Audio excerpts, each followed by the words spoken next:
How sweet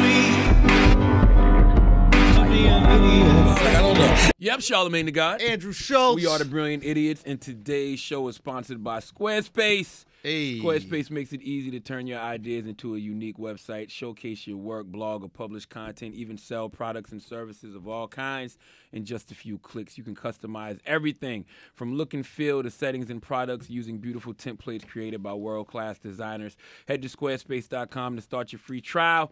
When you're ready to launch, use the offer code IDIOT to save 10% off your first purchase of a website or domain. Also, go to brilliantidiotsmerch.com. Yes. Go pick up some Brilliant Idiots merchandise. We got some new new items. New hoodies. We got the Men Don't Cheat hoodie. Okay. Which is true. Obviously, men don't cheat. We know that. We've always known that. And then we got the Keep That Same Energy hoodie. Both of those are available at brilliantidiotsmerch.com. Brand new. Charlamagne and I have been talking with High U Clothing, and we're gonna put out a few more things, I think. Those are guys. Salute to High U Clothing. They show us a lot of love and a lot of respect. So, absolutely. You know, man. I love when we do our live shows and when I'm just out in the street and I see somebody roll up on me with a Brilliant Idiots t-shirt. That means that you have invested the best into the brand, and I appreciate that. All right. Yeah. Now, first Brilliant Idiots in 2018 with us together. Yo, man, it's good to see you. I missed you, bro. Yeah, because when you're not here, they just say the me? show sucks. Okay. When I'm not here, they say the show sucks. They need us. They need us.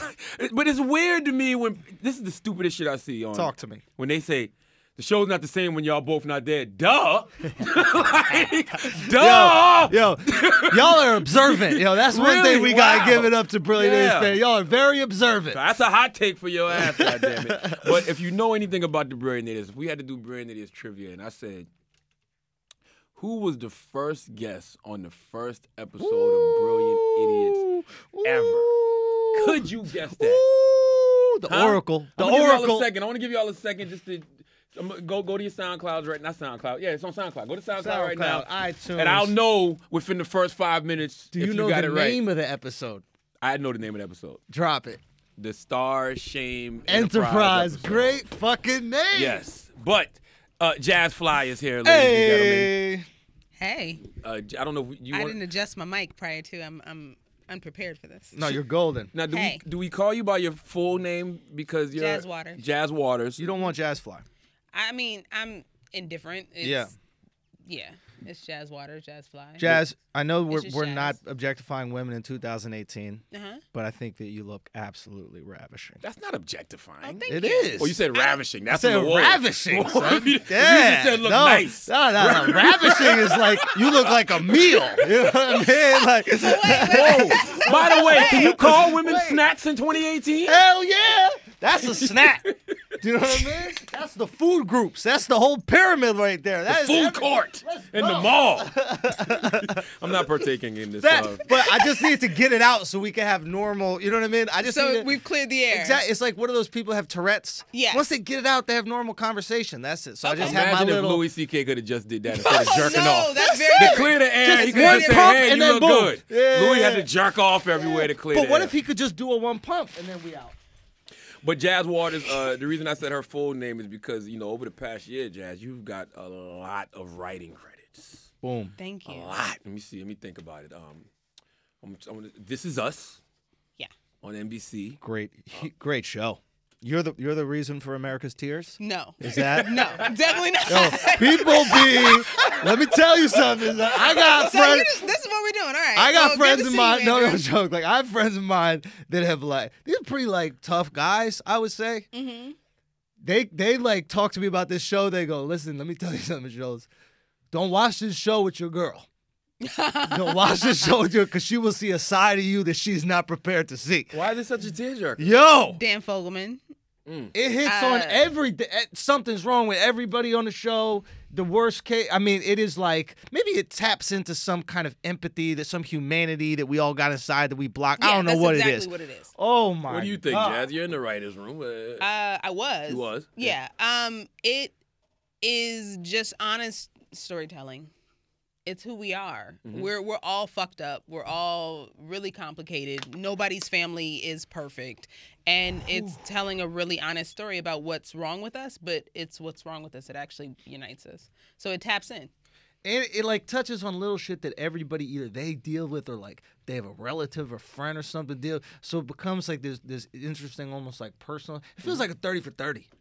You ever watch the ESPN That's a shit? dope comparison. Yeah, because every That's- 30 for 30, I don't care what it's about, I'm crying. It could be about Yeah. Ric Flair banging 20,000 women, and by the end of it, I'm like, damn, this guy. did 30 that. for 30 is about people. The lens is just sports. But that's yeah. And that's the beauty of like if you capture a lens, if you get the right lens, you could tell a story about anything. Exactly. Like you got Yeah. men getting emotional watching these stories. Dan Fogelman. Dude. But that's always been the best art, right? The best art comes from a real place, right? Or it's based off real real Yeah. events. I mean, we were crying in the writer's room. It's you spill your guts, you tell your stories, and then they find their way on screen. That's why they'll never get a Tupac movie right. Why? Because Tupac's real life was better than anything that you could actually put on paper and have somebody script out What and you act. mean? What you mean? Like I've seen the Tupac. What was that documentary called where they used his voice to Tupac narrate Resurrection, himself? which I thought was actually really good. When you said that, amazing. Jazz Yeah. just cracked her knuckles. She was like, "Say what? I Who can't crack a I have Tupac no novel?" interest in a Tupac movie. But that doc was so good. I it don't was need so anything great. else. Exactly. And I don't the think- other thing is you don't need anybody to play Tupac. No. Let him play himself. That's where you fuck up every time. I didn't think the That is FX. Listen, I didn't think the true. FX OJ thing was as good as the doc, the 30 for 30. This is where I get off the train. I liked it, but it wasn't good. Two for different stories. You think? Yes. What was the difference? Because the doc was about OJ. Mhm. The FX People versus OJ was about the trial. The trial. Okay, got you. Yeah, so All right, it's two got you. very different stories. Whoa. Well, maybe there's something to that. So if you're doing the story, if you're doing the scripted, you can't tell it about the man. You gotta hone in. You have to. If you're doing something scripted, you have to contain it. You gotta. There has to be a beginning, middle, and end. It can't just be this is everything. It's got to No. be one story within the life No. of said person. Mhm. Ooh, and that's why the Tupac Yeah, shit yeah. fucks up because like because they try to try do and too tell much. the entire story. They try to do the whereas doc. it's like, listen, Yeah. no, just give me one night. You can make 2 Give me- hours out of one night. The night he died. There's that's a movie. it. What is the beginning, middle, end of Yeah. this night? Oh, Or the rape yo, night. Because it could have been about betrayal because yeah. those were all his people. Absolutely. Yo, so here's my question: why don't? And we've had this discussion about like Marvel films and stuff like this. Why is it that the people that are in power don't understand these things? Why do these same mistakes Well, they're not continue to be creative. made? Yeah, They're this not is creative. it's show business. It's not. So, you know. so these are just guys who are proficient with making money, but not with maybe writing or They're not understanding creatives. story or that Creatives. kind of shit. So the guy who founded Marvel Studios, which I'm really blanking on his name, but blame it on fatigue and Stan not Lee? respect. No, that's not the not the studio of it. When they decided they were going to start, I can't remember It's his all man's good. name. But he told us basically what he did. He said, "I'm going to lay out all of the superheroes that I personally love, and I'm going to take all of their films and I'm going to put them in genres." So Thor was a dark comedy. Yeah. Avi Ari. Deadpool. We spoke about this was on it- Westeros. Logan is a western. Logan is Man on Fire with Wolverine. Hot. Yes. Yeah. So yeah. it's what they took and they took the characters out of their world and put them in genres, and now we have these films. Okay. So Yes, it's yes, all yes, comes yes. down to storytelling. It's can you tell a story? Can you make it engaging? Can you touch people? Can you hone in? That what's it called? What's that movie? Deadpool. Yeah. Deadpool is Well, like it's a dark comedy. yeah, it's like super bad. It could have been a Kevin Smith movie. Yeah. Mall Cop, not Mall Cop. What was the one about the? Chasing Amy. All those, yeah, all those. Yeah. But isn't there's this thing where it's only like 4 genres of films? Like there's only 4 they do. Like they do westerns, they do comedies. I forgot. Yeah, it's the whole idea that there's really you could tell a story in I think it's 6 different ways. 6 different I ways. think. Yo, I don't know. part of me almost doesn't want to share this with people. I think we should, but like, you ever? Are you gay? Are you coming out?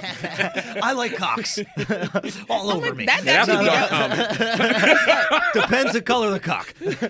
So I always want someone to come out, so I'm excited. no, but like, you ever see that like YouTube video? It's like these kind of musical comedians that show how every pop song has the same 3 chords. Mm-hmm. So there's something to be said about that with story writing, right? Like, Yeah. and most of us just go, myself included, go into a movie and we watch Star Wars. We're like, oh, this is such a fun movie to watch, without realizing that there is like a structure to the hero's journey or whatever, these types of things. And I worry that if I know it too well, it will affect the way I indulge in movies. And Welcome that's to jazz. my world. Oh, that's all day. That's jazz all day. No, and that's why I'm interested in having you here. And 600 BC, a ancient Chinese warrior at the end of a battle stumbles onto the Great Wall of China, and he climbs his way up and he sits there and he contemplates life and what his journey was for and what he just fought for and all the soldiers that he killed. And then at his very last moment, he said, I got it wrong. And he fell off onto the ground and he cracked open. That's Humpty Dumpty. Humpty Dumpty, yo. I was thinking the same thing. That's crazy. Like, you can tell anything in any way as long as you know what the story is. But does it, okay, here's my question to you. Knowing the Matrix, right, does it affect you when you're watching the movie? Do you go, oh, I know it's happening now. I see this Charlamagne? coming. Yes. Listen, it's stuff that I've loved, that I've called And jazz. she ruins it. And I'm like, I ruin everything. what the fuck? I do. I get it. ruin And everything. on low key, like with comedy, I kind of feel that way. Like Yeah. I see I know the nuance of like structure and bits, and people who think, oh my god, this bit is absolutely fantastic, whatever. It's like, yeah, but I saw it coming. I knew where they were. Did you going see with it. Chappelle's joke coming? Did you watch Chappelle's special yet? Oh, wait, I haven't seen it. Oh, I'm sorry. I haven't seen it. Yes. Yeah. You saw it coming? Come on, tell the truth, show. I can't. I haven't seen it. That shit was funny as fuck. It though. was hilarious. Still, Hilarious. But like, I knew where it was going. But, Yeah. Stand up is the last like place that surprises me. For Just comedy. got you. Like stand up surprises me. Why? Because I mean, nobody's pushing the envelope anymore. Nobody's trying to do anything new. No. I think she means don't, like she doesn't see it I coming. will go watch stand up and I Yeah. can just fall into it. Yeah. Versus like if I'm watching something on screen or if I'm reading something, I know where it's going. You and I are opposites because drama is what I'm drawn to because comedy, it's too close. I But write you see both. it all. You So- see it all the Oh, time. fair Yeah. enough. So it's the same with story is story. Yeah. You make it funny, it's a comedy. You You make make it it- touching, it's a drama. Yeah. You make it scary, it's horror, it's genre. So what's the last good thing you've seen that you was like, I, wow? Tanya. What is Was it? it I that love good? I, Tanya. The Tanya Harding, the figure Yeah. skater chick. Oh. Who I had love the I, other one Tanya. beaten up? It is. But we know how that ends. We know. we know how but that's the passionate thing, of Christ it's not is. about we still it's not saw about it. how it ends, it's how it all occurred. Got you. Yeah. That's what makes it very intriguing. So they And took a day or something. They didn't do the whole drawn out. No, thing? they took this is how Nancy Kerrigan ended up fucked up. Okay. Yeah. With that said, is there anything fictional that somebody can create to intrigue people anymore? Real life is better than fiction. That's what I'm saying. Real life is far more intriguing. Yo, you know who? Duck Dynasty changed the game, yo.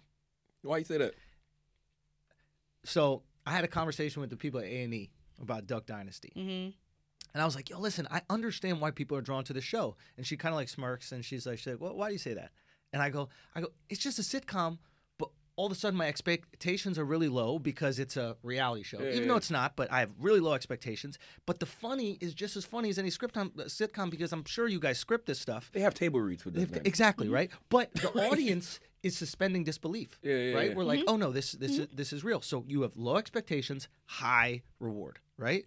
And then we had that. She's like, absolutely. She goes, I go, now how do you do that with drama? And she goes, that's what we're trying to do, and it's very difficult because what happens in a drama? People die, people get shot, people get abortions, right? She's like, how do you do that on TV? Easy. A few years later, Live Love PD. and Hip Hop. Oh no, I was thinking live PD, because live PD is drama. You Yeah. just do it live, like it's Yeah. live in real That's time. the police show, right? Yeah. And I Yeah. think on some And level, First 48 and all yeah. of those things. And it's like, Yeah. how do it's difficult for somebody in your position who's writing both drama and comedy. How do you compete with how fucked up reality is when their expectations are this low and yours are this high? So I was working in development in 2003 through 2006. So I was in Hollywood on the other side when reality TV boomed, and it was putting scripted sort of out of the game. And it's exactly what you said. It's that you got to hone in on a version of real life that was far more intriguing than something that someone made up, even though this is also made up. I think what's happening now is because real life is stressful as fuck. Yo, like, We want a break? yes, we want a break from our crazy lives, our neighbors' crazy lives, from Trump, from the weather from global warming. Yeah. Like, we're exhausted. And now is the time to go back to the land of make-believe. Fantasy. Yeah. Fantasy Marvel. Fantasy DC, represents like- hope. Yes. It's the idea of what could be. I totally see it. We That's- want to get lost. We want to get Yeah. lost in this world that's not that related. One of the beautiful things about Bright, I don't know how you felt about Bright. The I film. felt that either way Will won because you watched it just to see how bad it was, or you watched it Just to because see you it. like Will, but either way you watched it. Floyd Mayweather. And Netflix has never released the numbers for anything, but they did for Bright. Exactly. It's like someone That's the count point. someone count your pockets and you finally go, fuck it. Here's the base. You know what I mean? Here it is, motherfucker. But I like when reality and fantasy are combined. Like, you know, especially like you say, the world we live in now. Well, let me show you what the world would look like if we actually did have a woman president. Or like Will Packer and Aaron McGruder got that Black America show coming out that shows what would happen if black people had reparations. Like, I think that's the next wave to me. Yeah. It's a cool fantasy. We get to suspend disbelief for a moment and live in this world where like things can be dramatic, but they don't have the same weight because I know it's not happening to me. It's that edgy political satire. It's a way to. It's subversive. It's where it used to be. Richard Pryor had a television show that lasted one season, and he opened his monologue with, I think it was, if it wasn't a monologue, it was right after a sketch in a boat where literally it was talking about how with the boat is sinking, black people are always going to be last. And it was so subversive, and it was comedy, and it was edgy, and it was on NBC. Yeah. So I think we're returning to that place of let me make you uncomfortable because you're already uncomfortable, but at least this way I can make you laugh so that I can make you think. I don't know how we got away from it, because you think about stuff that Norman Political Lear was correctness. doing with the Political- Jeffersons and all in the political correctness. family. Yo, think about the equity that Richard Pryor had to get away with that in what was this, the 80s or This something? was The 70s? 84, 85. It was a fight, though, because if you ever read Yo. Paul Mooney's book, they used to have to fight for all They that created the time delay for Richard Pryor. Yeah. Word up. Because Of Richard Pryor, because Lauren Michaels wanted him on SNL. Like we But owe think Richard about that so much. equity, man. Nobody like think about how much power you wield. Yeah. That in the 80s, motherfuckers were like, fine, just put it out. Fine, we trust him. People love him. He had to Everybody fight for it, loves him. though. Fine. Remember, you ever read the story? I think it was We a Paul Mooney fight book for where everything. he wanted to do the nude promo, Yeah. but he wanted his dick cut off. Great, let's go. But they let him do it. Yeah. But he had to Yeah. fight for that shit. Go. Those you've seen the show, right? The Rich Pryor show. Yeah. That all of that is what I think, like, when I saw that press release, that's what I was thinking of the Aaron and Will thing. Like, Aaron McGruder is that guy who can do it, and Will has absolutely. that platform. And it's like, I want to go back to that. Let's make people uncomfortable. Bro, the Boondocks is the greatest show that nobody puts in their top 3 for whatever reason. The first 3 seasons of the Boondocks are some of the best television. I don't give a fuck if it's animated or not. And he pushed the envelope. Like, last night, I was looking for Boondocks on Netflix, but it's not on there anymore. So I could let my daughter watch the Martin Luther King episode. Honestly, like, how would King react if he was alive right now? Because it's just that good. So, question: is it able to push the envelope that much because not that many eyes are on it? I think it was because it was a cartoon. Well, I think cartoon definitely has to play with it, but if it's the marquee cartoon that everybody's talking about, and then they start pushing shit, now you get Twitter complaining, now you get Instagram complaining, now you get the blogs talking about it. But if nobody's talking about it, there is a freedom. Boondocks is a little before Twitter, and it it started with mad hype. Yeah. Because it came from a comic book that was Yeah, actually I remember. out. I would look at the strip. It was the strip, right? It was a comic strip. Yeah. Well, Yeah. The cartoon of it helped it, and I think it also contained it because just from a production standpoint, when you're dealing with, first of all, anything with kids, real life kids, you got to season before they look different. And then you have to tell different stories. That's true. Versus if it's a cartoon, your actors are stationary and you can continue to tell the same stories. The flip side to that is that they're not growing. So even if the point of view changes, the show will start to feel a little bit of stasis because the actors themselves don't change. They look the exact same. One of the greatest things to do is to pick a series you love and go back and watch the pilot and watch it all the way through, and you see how the show changes with the world and the time and how the actors dress different and fashion changes and music changes. Well, a cartoon, The Simpsons has been the same since the beginning. And so when you sign up if you're still watching The Simpsons, you are eating the same meal on purpose. You know what you're going to get. The only difference are the jokes. So I think that it helped it, but it also sort of contained it. Yeah, because I want Bart to get some pussy. I mean, Bart- yeah. But 'cause Bart's in 4th grade. That's what I'm saying. Like, let Bart grow up to get some pussy. Like, I like when they show Bart as an adult and he got a family now. Like, I feel like he deserves that. Yeah, but that, you know what it is? You can't tell me they wouldn't have loved Bart by high school. Bad boy, you know what I'm saying? Could skateboard, Bart would have been popping. graffiti. You know what I'm saying? He'd had a rap career by high school. You can't tell me they wouldn't have Beating loved on Bart tables. in high Yo, school, it's man. true. Bart would have had the hoes. I didn't mean to say hoes. I'm trying But to maybe change there it. is a funny flash forward episode with The Simpsons. They did one. Oh, they did They one. do- yeah, Okay. they I do mean, one they've with- done everything The Simpsons. Yeah. I feel like, I don't know. It is interesting to look at cartoon. We always talk about Brilliant Idiots doing a cartoon with it because Do it. We're going to do it. we're going Do to it. do it eventually. I don't know when we're going to do it. But it's one of those things where I think Charlamagne pointed this out really well. Is like we have quite edgy content, right? And it's one of those things when you see it acted out as people, all of a sudden it's like, oh my God, is that really happening? Yeah. But there's something about having 4 fingers and being a cartoon that makes it not as sexist, not as homophobic, not as racist, not as anything, right? There's something that makes it a cartoon, literally cartoonish. If Peter Griffin says something offensive, you gonna take that up with Peter Griffin? Yes, I'm Yo, protesting like, Peter. it's- Griffin. Yo, who are you protesting? Exactly. Right, Where you like, put a whole you the don't know signs what outside his of Cartoon voice Network. looks like. Yeah. And you wrote, This Is Us, you wrote on the breaks. Yeah, which you were on. I Thank did an you. episode of the breaks. James Davis show. Yeah, Comedy Central. Comedy Hit Central. adjacent. I feel like I'm missing one. Kidding, which I'm on now. Kidding with Yeah, Jim it's Jim Carrey. Carrey's new show. Have you Jim met Carrey Jim got yet? a new I show? have. Yeah. Yeah, he came into the writer's room. You think Jim's going to kill himself? No. Jim is. I hate wouldn't to- be surprised if he killed himself. No, I hate. I And I hate. say that hoping to God he does not. Why do you think he's gonna kill himself? I think that he's. This and I'm is getting mad snippets. awkward, by the way, just to Listen, let you know. But, I'm just saying, like, I've just been seeing snippets of these things, and he seems to be at a place in his life where he's trying to justify his unhappiness, and he's searching for happiness, and he can't find it. And then he's doing this thing that I've seen a lot of people do, which is, if I can't be happy, what I'll do is I'll take away the meaning of life. There is no meaning of life. If I can't be happy, well, then life is unimportant. We're just a collection of molecules and nothing happens and then we die, etc.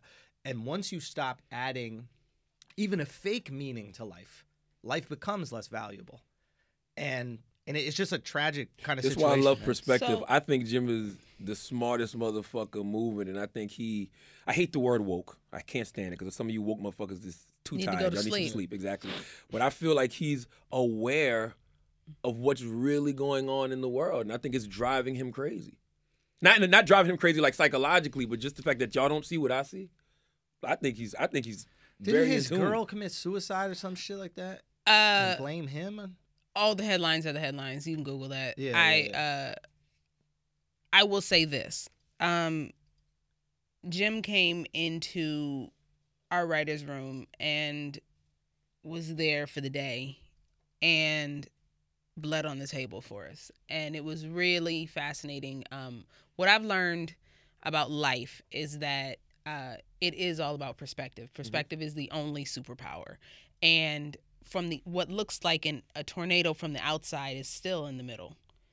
And I think Jim is going through a period of transformation, and one person's breakdown is another person's breakthrough. And I think we're seeing it happen in real time. And I think he's sharing what he's learning. Yeah. And it's great for us because we get to use that because he's bleeding openly for us. So I think to what you were saying, though, about taking away the meaning of life, I think that to learn something new, you do have to let go of the old. You have to, Sure. you do have to take that away. Shed the skin. Yeah. Yep. And so just because someone is somewhere else on that journey doesn't make them wrong.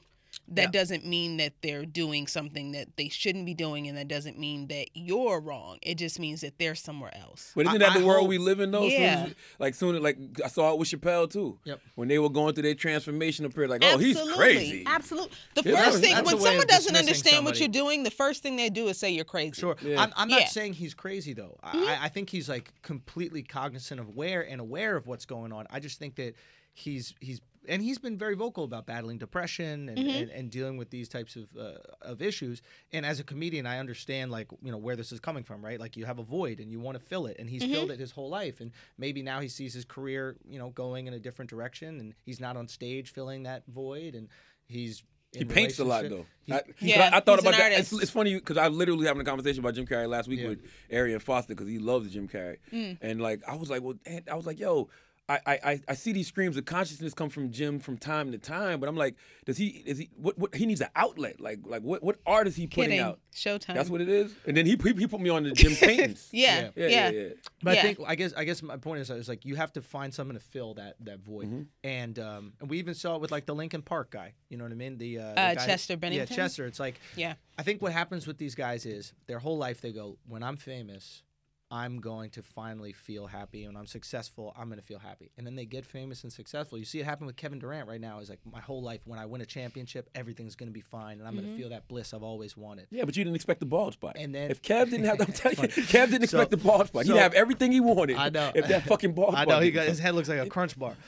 So what happened is he goes Yikes.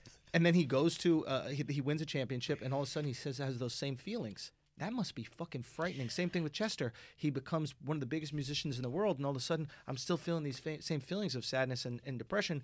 And I think maybe Jim has realized that, and he's going a different route. He's like, okay, how can I tackle this?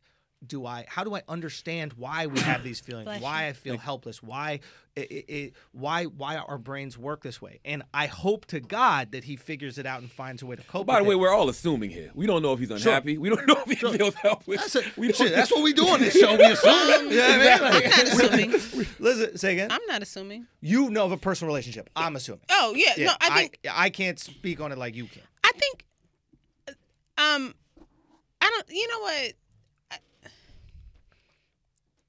Now, hold on, I don't need you keeping it too real now. Yo, this is no. We need you on We're- this show we're right having- now. I don't need you keeping. Listen, we're having a This Is Us moment right here. I see the clock moving. You don't have to keep it real. She's about to put it all on the line. She's about to put it all on the line. It's not worth it, Jas. Charlamagne just stop the hot take. Yo, you getting soft, bro. Yes, I am. You getting fucking Hey, soft. man, yes, I am. See? It's no Damn, need to yo. do. It's no need to do how it that. is. No. If it was a white rapper, you would have let him say that shit Yes, I immediately. would. Let it fly, bro. Let him say that shit immediately. Go for it, dog. You'll be Talk fine. about it. You'll be fine. Just more on a macro level. Like it's, you know, you have to be uncomfortable. You have to ruffle feathers. You have to upset the norm. You have to challenge people, and the way to do that is to figure out who you are and to dig in. And when you're in the public eye, people are watching that process. J. Cole, Forest Hill Drive. Yep. The song Love Yours. It's all about the idea that here is this dude that his entire life, he's sitting in Fayetteville and he's like, yo, if I just could be the number one guy, I'm going to be happy. Everything will be good. And then he got there. His whole album is I got to the top and realized everything that I needed was there and was home. And, you know, even just me in my life, like, look, the level up is real, but also so are the lessons. And you realize that it's like, yo, I could have a nice bank account, but if I'm not fulfilled and if I don't know who I am and if I'm not happy, that don't mean shit. None of it means anything. Yo, it is so true that I was in Jerusalem and I was talking to this rabbi and I was just asking him questions about about life and about. Are you Jewish? No, I'm not. But I just wanted to experience. I just wanted to go to the center of the world. You know, like experience what we're all coming from. Right? Jerusalem's the center of the world. I thought it was Africa, So did I. but that's all about Perspective. What tribe you with? Africa's the center of the world. Beginning of life.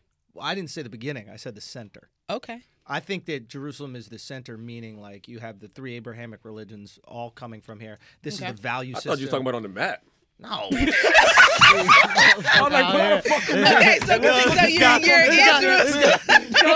Charlamagne sitting there and go, yo, Jerusalem on the equator, bro? No, meaning like our value systems come from here. Like regardless if you're Muslim, She wasn't Jewish, wearing a Christian, retainer. like you know what I mean. This is where like the idea of God comes from. You know, for so many people. For people in Asia, no, but for the rest of us, yeah. So, but we were talking about God, and he was talking about there's something that's written in the Bible. It talks about like if you don't practice your commandments and love them, God says, I will beat you, or something like that. I'm paraphrasing. And he goes, do you understand what that means? And I was like, yeah, it sounds like God is kind of being a dick. And he goes, no. He's saying, don't do this for me. Don't do favors for me. I'm fucking God. I don't need your human favors. I'm giving you this so you feel happy. And I was thinking the other day as I'm reading this book about Titans, and all these billionaire guys have the same fucking daily routine. They believe in this daily routine. And they all have very similar things in their daily routine. And I've always resented daily routines because I felt imprisoned by them, right? I was like, oh, I have to go to the gym. I have to do these things. Habits can be the death of you. Right. So, but then I realized, and then after that conversation with that rabbi, I flipped everything. I'm not imprisoned by the daily routine. The things in this routine serve me. Yeah. Much like this religion that God gives you serves you. There's a power in discipline. There's a power. I go to the gym first thing in the morning. I feel good. Yeah. I do my question of the day first thing in the morning. I automatically feel meditation, accomplished. prayer, all of that Gratitude for you. exercises. It's grounding. Yes. Yeah, God Yeah. don't need your tithes and offerings. He's God, son. Yeah. He's God. Yeah. It's like offering Bill Gates Yeah. some money because he made Microsoft. Yeah. He's good. So I think there's something to that. This idea of like we said, perspective, but doing these things because they serve you. I mean, it's like I text you about the globes, and it was like, like realizing, I have to do something else. There's something like it's time. It's where you spend your energy, and when you are aligned with who you are, and trust me, it's not continuous, but when you are following your inner compass and you know who you are and you know what you're supposed to be doing, there's a deeper meaning, and you find joy in even the small things. And then the things that are distracting and not of you can be entertaining in spurts, and then they can just be distractions that you're like, yeah, I'm good. You speaking about the Golden Globes because you wrote we're going to attend the Globes. Yeah, we were nominated. Yeah. But you was like, I don't need to be here because you should be focusing on something. I'm on script for kidding. And so I needed to focus, and like, this is, to date, the most important script of my career right now. And so I needed to, and I knew if I was in LA and I was, I'd get caught up in all of that. And that's not where I was. And I needed to follow my compass. And so I left, I bounced, and I was writing my, my episode, and it clicked in that moment that someone asked if I had FOMO. Fear of missing out. Yeah. And I was like, no. But that no was for me. And I understood the idea that, I'm doing exactly what I'm supposed to be doing. And what looks like discipline and sacrifice to other people was actually giving me great joy, because it's my purpose. I've been like that my whole life. Like I've always said, I don't want to be on the scene. I want to be the scene. Wait, you've been a FOMO your whole life? No.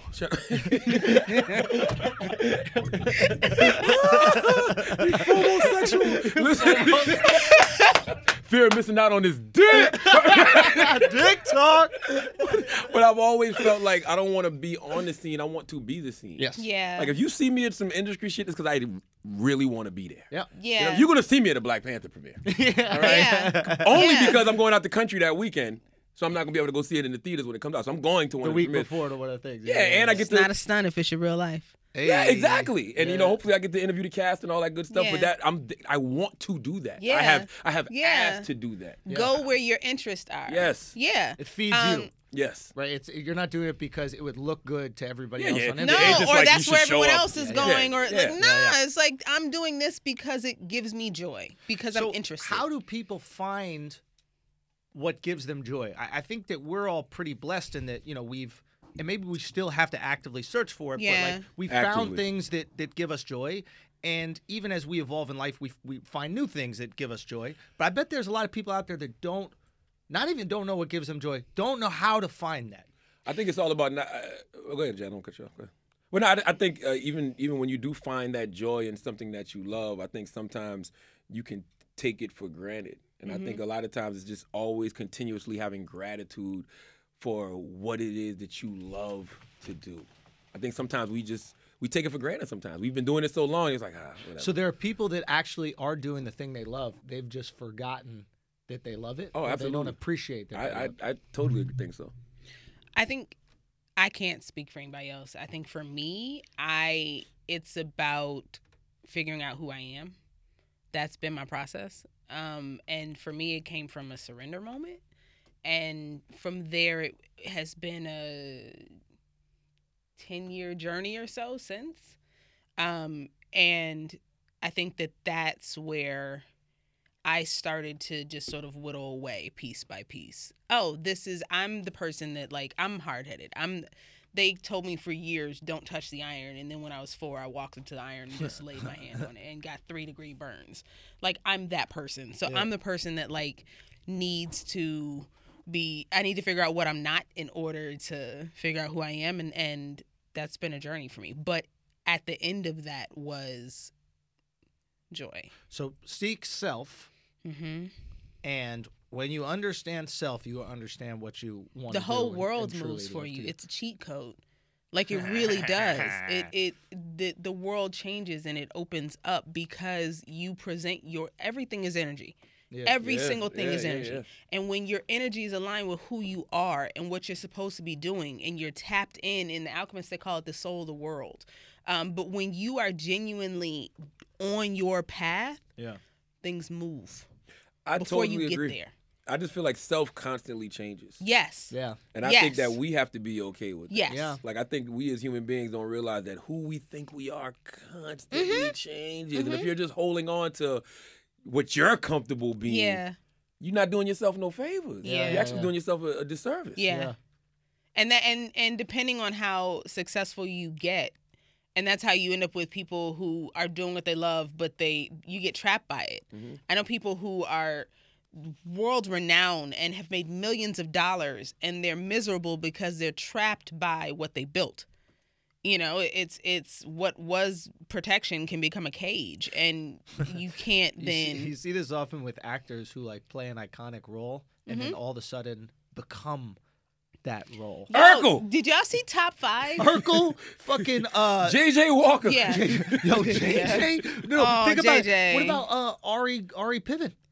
Or what is it? Jeremy Piven. Jeremy Piven Ari became Gold. Ari Gold. Like, he's Andrew Dice Clay. I'm very cognizant about that. I saw Jaleel White on the plane. Yeah. And literally started to yell out, Urkel! No, you didn't. but I just knew that would be disrespectful. Right. Just to him as a man. Yeah. Like, nigga, Yeah, that as was a 20 years human ago. being. Like, you know what I mean? He's still Did you Urkel, see bro. Top 5? Yeah. Chris Rock's movie. That's the whole running joke. Hamster. Hand me the bear. Hand me the bear. You know, it's like once you become known, that is what the world wants of you, but that doesn't mean that's who you are. But some of these people fall into it because it's easier. It's almost like a girl who does like that stupid voice that come, you know how like, hi, I'd like to, hey, that like vocal fry thing that young girls do, right? I feel like they are going. I think you talk to more young girls than I do. That's a fact. You're going to learn the hard way. All right. Andrew, Time's up on you old hoe. Andrew Ansari. Yeah. We're gonna talk about Wow. Aziz. We're gonna talk about Aziz. But my Whoa. point is, I think that they're feeding into an idea. They're feeding into an idea of what they think a girl should sound like or whatever like that. Like a lot Yeah. of these girls are copying the way the Kardashians kind of talk. Yeah. You know what I mean? And it's like, oh, this is how girls talk because I should talk that way. You don't have to talk that way. You can talk however the fuck you want to. Or however your voice developed from the people around you. Do you say that to them? No, I don't think I've had that conversation with them. But if I notice if the voice is that annoying, I'll just be like, I don't know if this is a genuine way of speaking. Say that. Yeah. I think if there was something that I really like loved and cherished about that person outside of their voice, I would bring that up. I've had this conversation not with voices, but with people in general. Like I just value genuine. Oh, yeah, shit. when you don't care enough, it's like, I'm not going to correct her on her Exactly. voice. Like I don't need to fix your life for what? Suck this dick. Keep it Yeah, moving. let's go. Yeah, Suck this dick. You know what I mean? Hashtag men too. You know what I mean? Men need to get our dick sucked. That's men too. That's the new hashtag. I Come am over not here. involved in Come this over here and at drink all. this wine At like I ain't all. gonna get my dick Listen, sucked. speaking of somebody You know who what I won't mean? give it up, he's not giving up that triangle offense, baby. Andrew Schulz. Hey, man. Andrew gonna run that triangle. 2018, we hard on these hoes again. Wow, not him, not me. 2018, Not me. we I've hard on I've these hoes surrendered. again. I'm Not me. not. Don't PC to God no. me right now, bro. It's PC to God, bro. Not me. Used to Listen, be hard Good on luck these on hoes. that, Nah. Andrew. Not women. But You're think- not but- hoe. but I'm not think- talking but to you. I'm think- just talking about these hoes. Let's talk about Aziz. But Let's everything, talk about but this girl. a lot of things changed that though. It's not even just the Time's Up Me Too movement. It's just like, yo, I got daughters. Yeah. You know what I mean? My perspective has changed a lot. My perspective changed a lot since this motherfucking Aziz Ansari story. Can we just acknowledge one thing about this Aziz Ansari Hold on, story? let Jas finish that thought real All right, quick. go. What is it? I wish more people approached it like you whenever people are questioning about what you believe and what's wrong and what's right, etc., I'm always wondering, but if your daughter or if your sister or if your mother told you this exact same story, would it make you uncomfortable? Would you... Paul Sorvino, I think, has the litmus test reaction for what happened. When TMZ caught up with him, and he's Mira Sorvino's father, and asked him about the whole Weinstein thing and, you know, about her being blacklisted, he said, if I see that motherfucker, I'm going to kill him. Respect. That's his daughter. That's his little girl. So, you know, every time that dudes are like, oh, this is bullshit and I don't believe her. If your sister, if your daughter, if your mother came to you and told you that exact same story that happened to them, is there a part of you in your gut that's going to say, y'all want to kill that motherfucker? If it is, then show that same humanity to that same woman telling If that my story. daughter sucked a dude's dick and then said, he wasn't picking up on my cues that I wasn't interested, I'd be like, bitch, you got to figure your cues out. Because You your don't have a cues daughter. are off. Because there's something about me That you being a man. I knowingly take I don't care know of. about you, but there's something about me being a man. When a girl's giving me head, I know this might be crazy, but in that moment, I kind of feel like she wants to hook up. In the moment as she's bobbing up and down on my dick, I'm under the impression that she wants to hook up. And if she feels that there's a cue that she's giving that's otherwise while she gives me head, she must also be empathetic and go, I can see how my actions would make somebody feel that way. I don't deny that this girl did feel uncomfortable in that environment. I do also feel that Aziz did not pick up on that because of her actions. Hold on, before we conflate two different issues. Weinstein and Aziz are mad different. Yeah. What Jas was talking about was the whole Me Too, Time's Up movement, Yeah. and just women saying sexual assault, sexual harassment. You're talking about a specific case, Yeah. which is the Aziz and this young there woman are so situation. many douchebag, creepy motherfuckers out there. And we're not even talking about the sociopaths and psychopaths like Weinstein. We're talking about dudes that just massage you for no fucking reason at work. And I'm not cool with it at all. And these dudes gotta go. Yeah. Let's go. Let's Yeah. talk about it. But there is a problem with this Aziz story. And I'll tell you what hurts me the most about it is that the inception of Me Too was there were men in power that were abusing their power and ruining women's lives. And now you have a situation where women have immense power. Women with one accusation can destroy a man's life. Court of public opinion. With a single accusation, with It's worse than the court of law. no trial, no investigation, No due process. no due process. With an accusation, everything that man has worked for his entire life is gone. Your With an reputation. You got to your guard your reputation with your life. It's gone. Now, women are using that power, and now they're abusing it.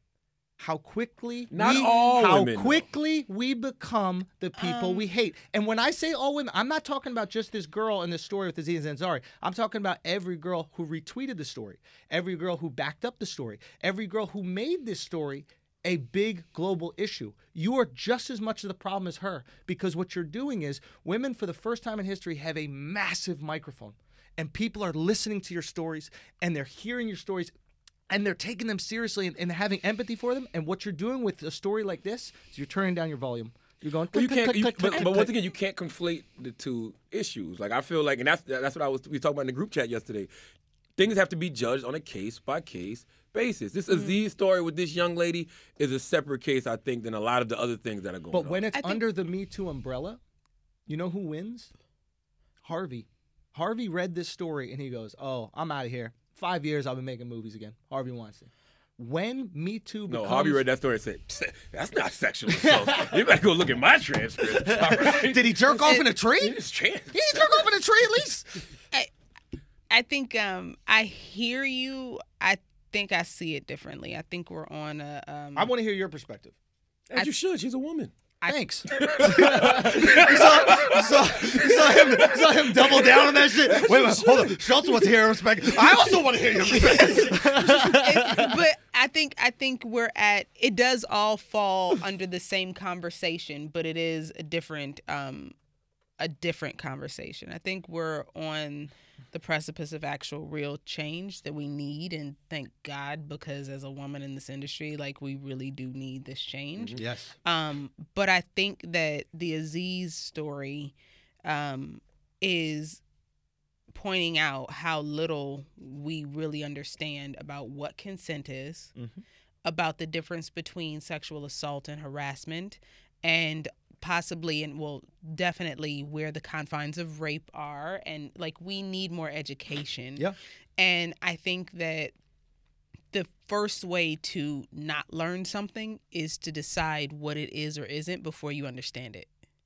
But that's the problem with the Aziz thing. I really don't know what that was. I'm So being like, I'm reading it and I'm being like, completely and utterly honest, me either. I don't get. I'm like I sexual don't assault. know. He started off eating her out. But wait, Like it was one part where Can we go back? He said to her, Can we go back even early? Sorry, go. but no, it was one part where it was like they was in front of the mirror and she said like, this isn't comfortable for me, and he goes, well, if it's not comfortable for you, then it's not comfortable with either one of us. And then she was like, can we stop? And he was like, yeah. And they got dressed and watched Seinfeld. Like, isn't that what you're supposed to do? Yes, and real quick, even before that, this is where I knew giant red flag for me in this story.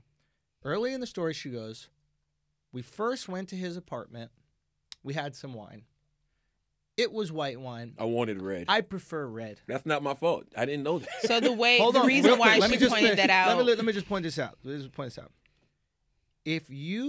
How are we supposed to believe that you vocalized clearly that you were uncomfortable with Aziz's sexual advances if you couldn't vocalize clearly what type of fucking wine you wanted? Maybe she did though. She never said she didn't. Well, but right by that the way, shit. that's not even. I get what you're saying, but I don't even know why she put that in the story. I'm gonna Because tell she's you why. an ego fucking I'm gonna maniac. tell you why. Why? I'll tell you why. What she just showed up front was that the power dynamic was already set from the moment that she got there. It That's didn't not a matter. power dynamic, though, That's- Jazz. I just don't have no red wine. This is perspective. They weren't. This is so perspective, Jazz. I think you see it as demonstration of Well, a power I dynamic. see it as yeah. I want to finish. Yeah, no, absolutely, absolutely. Yeah. Okay, so it's the power dynamic in that the wine situation happened at the party they were at. So there was a choice of different types of wines. He ordered for her. He literally didn't. He never asked her. He said, "Yo, we're gonna have XYZ," and bought a bottle. Oh, he's a So rookie. from his perspective, coming into this evening, I'm driving here, and she's sort of along for the ride, which she was. So that's why that It was at important. his apartment. It wasn't at a party. They started No, at the apartment. they started at something and then It was a walked back party, to yeah, his because she apartment. said that they even went out And, to eat, and she yeah, was upset that- about that he rushed to pay the bill. Well, Or, it Yeah, started that, out like, at the apartment. Then they he went out bought to a eat, bottle and of then they came wine. back to the That apartment. all of that was before they got Yeah, to yeah, the the dinner was apartment. before. And so she's setting the scene. My understanding is and- it starts at the apartment. They go to eat, and then they come back to the apartment. I don't think there was a party. no. They met- It was. I know about the party. It was definitely dinner. Chris, could you look that up? beforehand. If only there was Google. Well, Chris has Because it. He's gonna look it up. she said he rushed through paying Right. the Yeah, bill starts to get at- back to the But apartment. the wine thing happened before the apartment. What she's showing is that he was driving from the very beginning. That it wasn't about what her interests were. And do you think And- that it would be possible for a grown woman, not an infant, a woman that we can send to war to protect our country, a woman that could be president, a woman that can vote, to just say, I wouldn't like that wine. So here's what's really interesting. Thank The you. wine thing was So at the there's no apartment. party. So they met was at a dinner, though. No. Let me explain the timeline. I'll explain the timeline. It Let me was just dinner, though. clarify the timeline to everybody listening. They And met at a if golden. Andrew finds out he's right about one thing, he's gonna run with it. Now it's his Will story. we ever get Listen. to talk again? So they I just want everybody to know the storyline Okay. because it's important, right? Okay. So they met at some kind of event party At the Right. Emmys. at the Emmys. Yeah, Emmys she after she party. was somebody else's date, by the way, and then she gave him her number. Okay. Then he texts her. They meet up at his apartment the night of the date. They have a glass of wine there. Then they go from his apartment to this restaurant. Is that true? Yes. So they Trust went to me. the apartment, did not to eat. How many times I gotta say it? Where Okay. did he buy a bottle of wine? At the restaurant as well. There was an existing Okay. bottle of wine at the apartment. Then there was another bottle of wine at the Why at didn't the he just restaurant. order Uber Eats? Why would you leave the apartment? I'm serious. Like, all jokes aside, like this is why it makes. I'm like, what?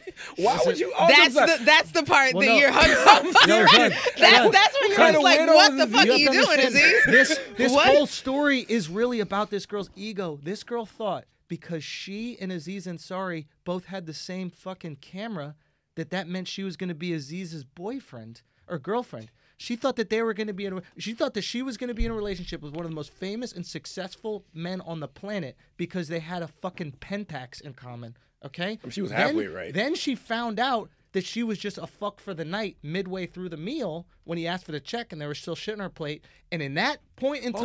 Oh, so he fucked her, then took her out to eat? Son, I'm not going to tell the story again.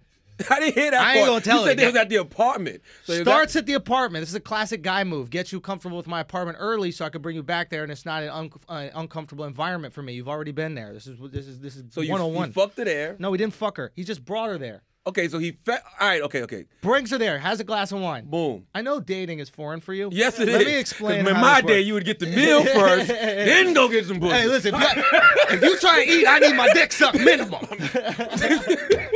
I need some return on investment. I'm like, what? Okay. No, so he starts at the apartment, has a All glass right. of wine, then goes out to dinner, takes her out to dinner. They also have wine at dinner. They don't finish the bottle of wine, and he orders the check to get back to the crib. At this moment in time, Shorty realizes, oh, he's just going to fuck me. And like she says in the article, he's just like every other guy, right? Which is a telltale sign, by the way. About when a how woman she says feels. that, when a woman says that, first of all, don't lump me in with all the other guys you've dealt with, because I don't know what these other guys have done with you. They're also bored by you and want to get done with this dinner. Listen, if So, you're I a boring person, you're at Okay. dinner and you're boring somebody, let's get the check. Let me go get some head. Let and me we out. just, Yeah. because I don't want to. I don't agree with you, and I want to be really clear that I don't agree with you. I think I will say from jump, I don't really know what to classify the Aziz thing as. I don't, and so, but that's also what leads me to believe that we need to have better education so that we have better understanding about what these issues are. Because, like, I don't know what that was, but I do know. What confuses you? Because you do know certain sexual assaults, right? You are aware of Absolutely, but at a certain point the lines get blurred. So at you're a certain saying that point it this- becomes okay. What do we classify that as, and how do you then do better? So how, tell me what was confusing. So so here's the part where I'm clear on. right, And this is something that I personally, I'm a fairly confident person, and what I have come to realize just in dealing with different types of people is that there isn't an inner confidence that is instilled in a lot of women when they're younger as girls. And what happens is that they don't always feel empowered to speak up for themselves because that hasn't been instilled in them.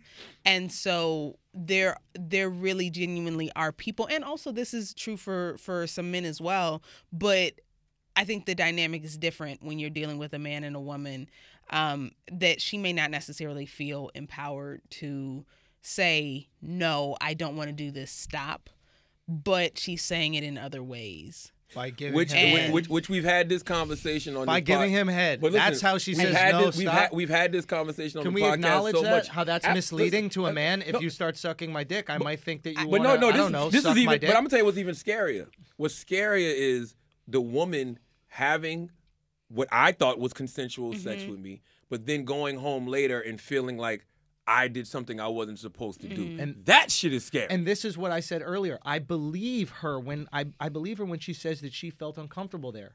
Clearly, because he texted her the next day and she responded exactly. But what I also believe is that because of her actions, Aziz did not know that she felt uncomfortable.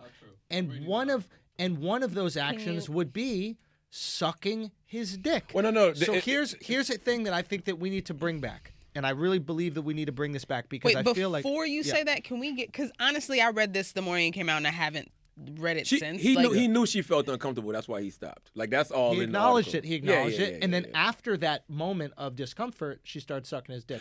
But- so, Wait, okay, Chris, I know the story, and you're not. He's reading you're it, not, though. Chris reading it. Say the story, because watch when you come over in, here. Chris. No. Come on. Keep that same energy when you come over in, here. Let's Chris. go. Keep that same energy when you come over here. Read the story. Son, I know the We story need a back fact and checker. forth. The guy with glasses in the room has to be a fact I can recite down the timeline. I mean, so you got the timeline right, but the part you're not addressing, you know, like a lot of this is semantics. They did have oral sex, but she said after that, she told him she wasn't comfortable. He kept putting her hand on him. She moved it away. She tried to move around the apartment. He followed her around the apartment. She went to the bathroom to try to compose herself. She came out and said something to the effect of like, I'd be comfortable having sex on the second date. Then he poured her a glass of wine. I was like, okay, is it the second date now?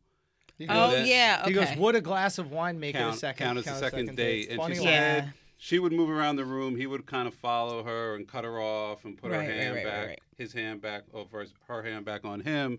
And she made it clear she wasn't comfortable. And he said the right thing. He was like, okay, it's only fun if it's fun for both of us.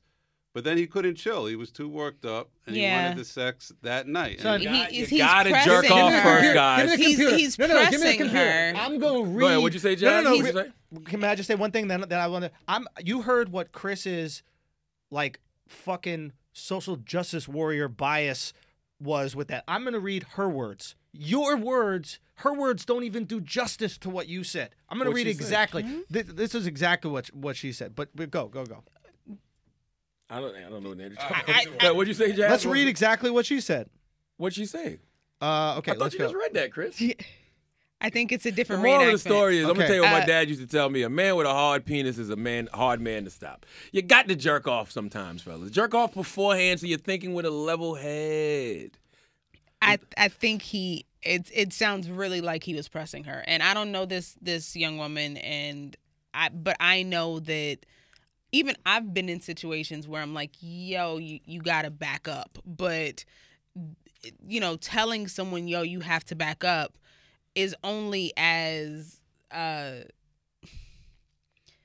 it's only gonna work if you have that power to back that person up, and it doesn't sound like she did. And that's again, if this is your daughter telling you that story, if this is your sister telling you that story, it's uncomfortable, and she has a right to feel uncomfortable. And I'm not saying that as a guy, you guys don't have a right to also feel uncomfortable right now and unsure of what's happening and what you can and cannot do.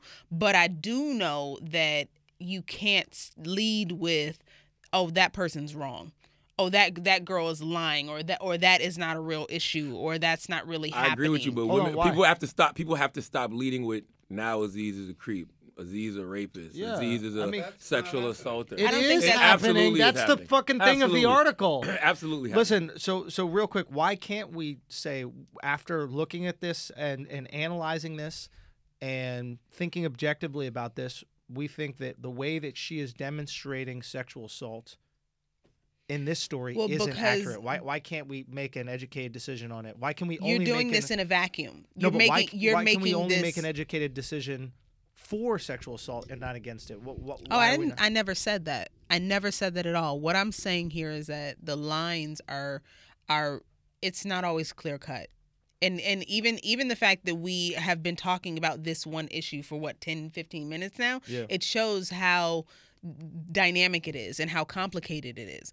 And I think we're in that point where if we genuinely want to see change, there are things in there that both of those people could have done differently. But I think also in order to teach people how to do things differently, you have to understand how it went wrong.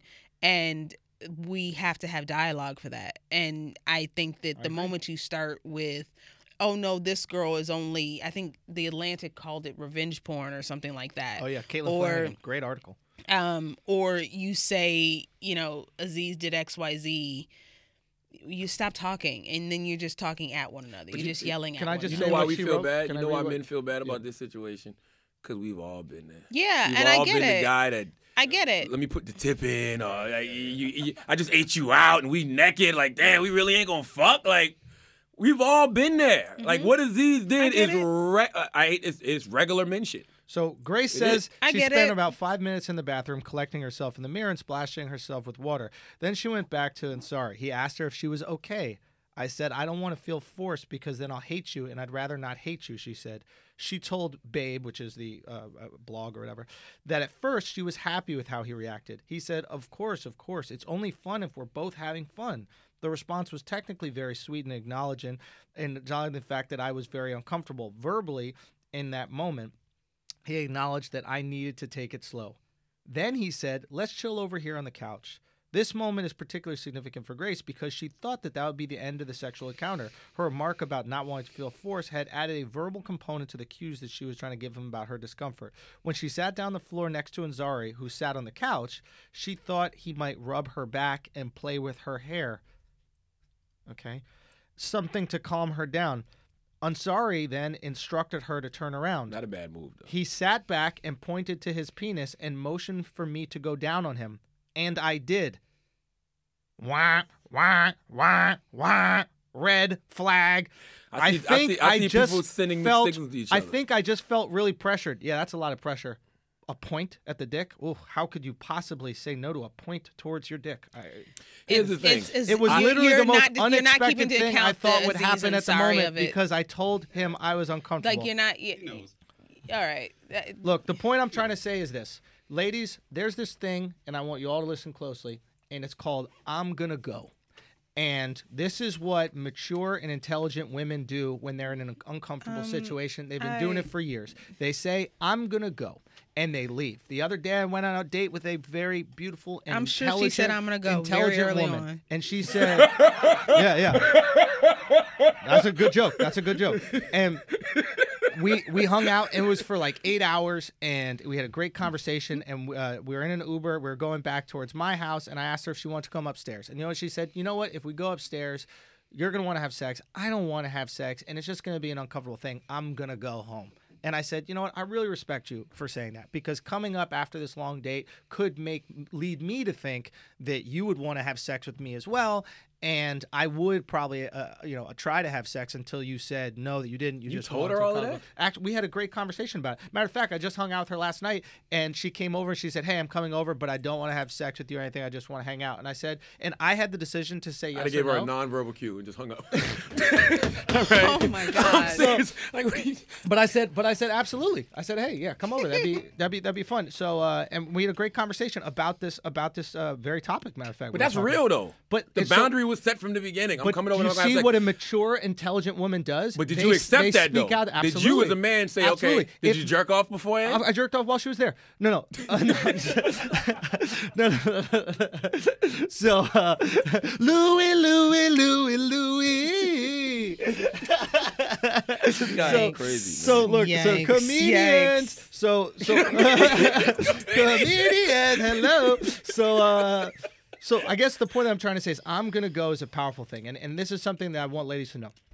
When you go to a restaurant, a waiter is gonna come up to you in that restaurant. He's gonna ask you if you like something to eat, and you can say in that restaurant, "Yeah, I'm still looking at the menu. I'm not ready just yet." And a few minutes later, he's gonna come back and say, "Hey, you ready to order yet?" You're like, "No, I don't really want to order anything yet." And a few minutes later, you're gonna come back and go, "You want some food? Can I get you something?" You're going, "No. As long as you're in the restaurant, he's gonna ask you if you want something to eat.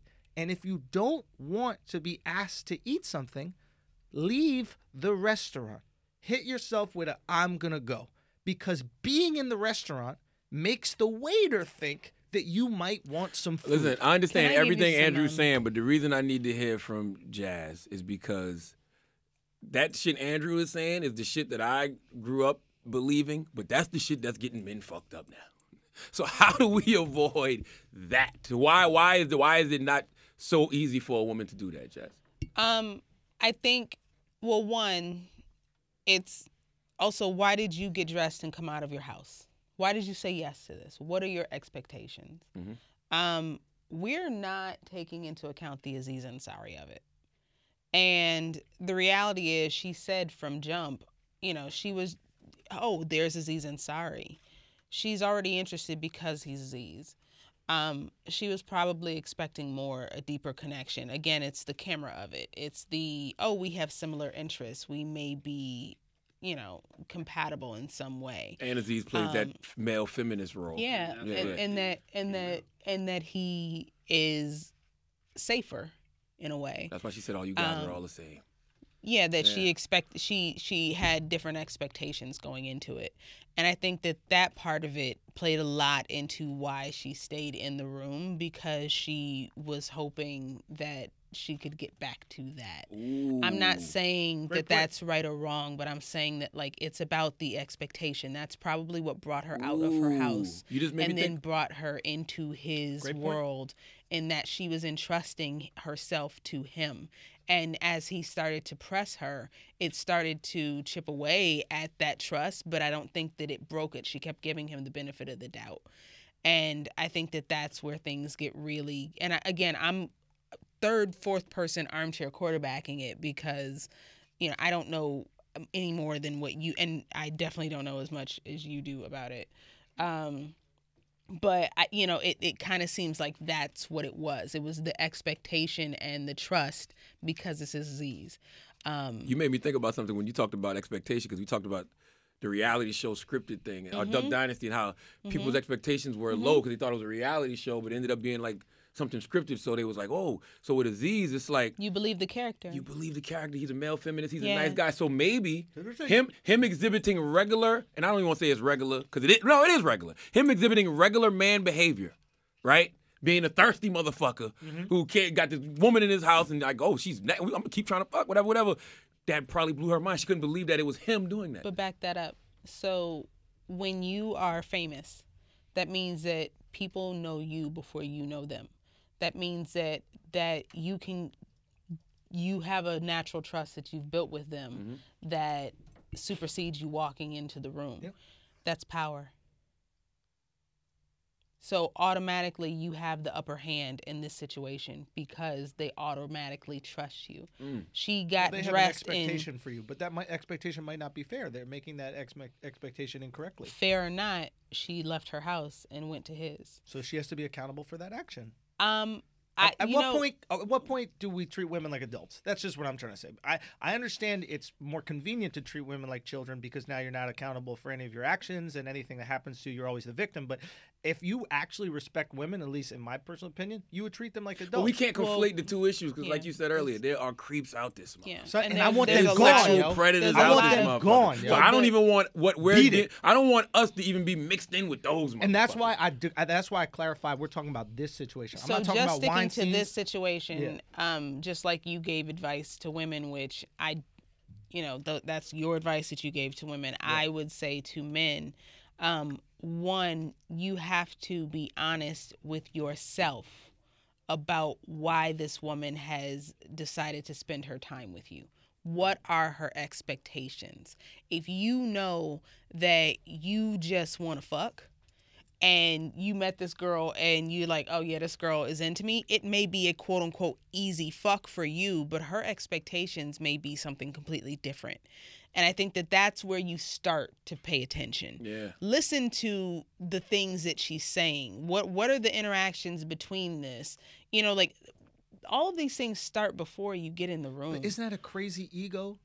I think it's ego to assume that you're getting some pussy. Yeah, and I learned that a long time ago. You're one of the most famous guys in the world. She's a +1, and she thought that she was gonna be your fucking girlfriend. I don't want that. Like the power. You talk about the power dynamic. Why did she? Why would she assume they're gonna be boyfriend? Somebody's got to be his girlfriend. What? Somebody's got to be his girlfriend. Yeah, is she assuming or putting it on her vision board? Is she speaking it to the universe? That's what I want. But I'm talking about as a man. Like I used to use this thing called ginseng stone back in my day, right? And you take it, right? And you. I'm saying, listen, you wet your dick. That sounds like some Cosby shit. No, you wet the stone. No. It's for you. You wet the stone and then you rub it on the vein of your dick. And like you would have like an erection for ever, right? And it's like I used to do that sometime, but then I wouldn't get no pussy.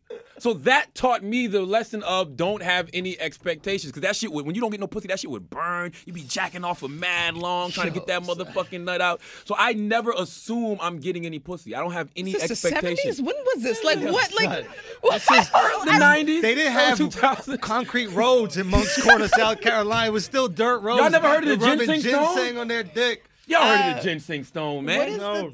Okay. You never South heard of Carolina in the early 90s, you just throw some Chinese characters on a package, they go buy that shit and rub it all over their dick. Oh, the 7-Eleven stuff? Yeah. He's Oh my God. What's that, Puerto Rican fly or what was that? Spanish fly. Spanish fly. No, Spanish fly was what Bill Cosby was. Oh my God.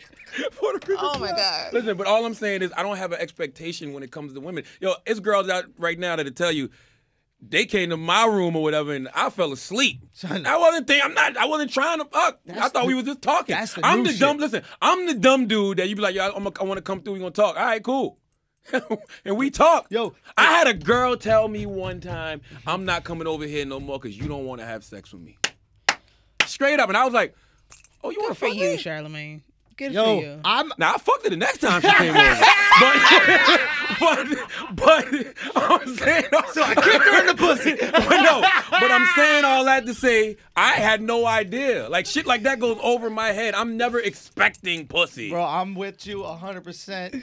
And it is a beautiful part of your life. And young bucks out there, I'm telling you, one day you will get to this part of your life where sleep is just as intoxicating as sex. And let me tell And conversation. Conversation is the best. Because conversation can last more than sex. Yes. Sex, I'm going to give you, like, we're talking about from start to finish, half hour total. Be honest, Sandra. That's not happening. Start to finish. That means oral. That means him means doing it's her, kinda over, her doing him. I buzz you up into the apartment. Son, that's when sex starts. When I buzz you in, I buzz you into the next that's the door. point. You come And up in the that's the elevator. point right I now. give you once I give you that hug when you walk in the door, that's when foreplay starts. I'm gonna squeeze you tight, smell your perfume. That's foreplay. Fuck out of here. So how was your day? That's foreplay. Listen, we're gonna pay some I just bills. hope the picture they use on your expose Oh, it's is a coming. good one. Yo, they It's gonna coming. do it, I really baby. do. They're gonna use this brilliant idiot audio. Hashtag men too, bro. I'm Oh, telling God. you. We gotta get hashtag men too started. I'm when here I, fighting listen, for us. When I come out with my story Yeah. about how I got me too, Yes. that's gonna be the hashtag men too. Men too, so Oh, I'm telling you, we geez. gotta start that. Also, yeah, these girls been men tooing me. I had a girl think, legit I rape think, me. and if that legitimately happened to you, you should talk about that. I She think did, but her pussy was good. But it was good. But I Stop said talking no. about it. No, I I'm said talking no. about- I no, said no, no. stop talking Son, about I didn't have a When condom. I said no. She grabbed my dick. She's fucking Thai. She does Thai boxing or some shit. I could probably take her, but she's a tall girl.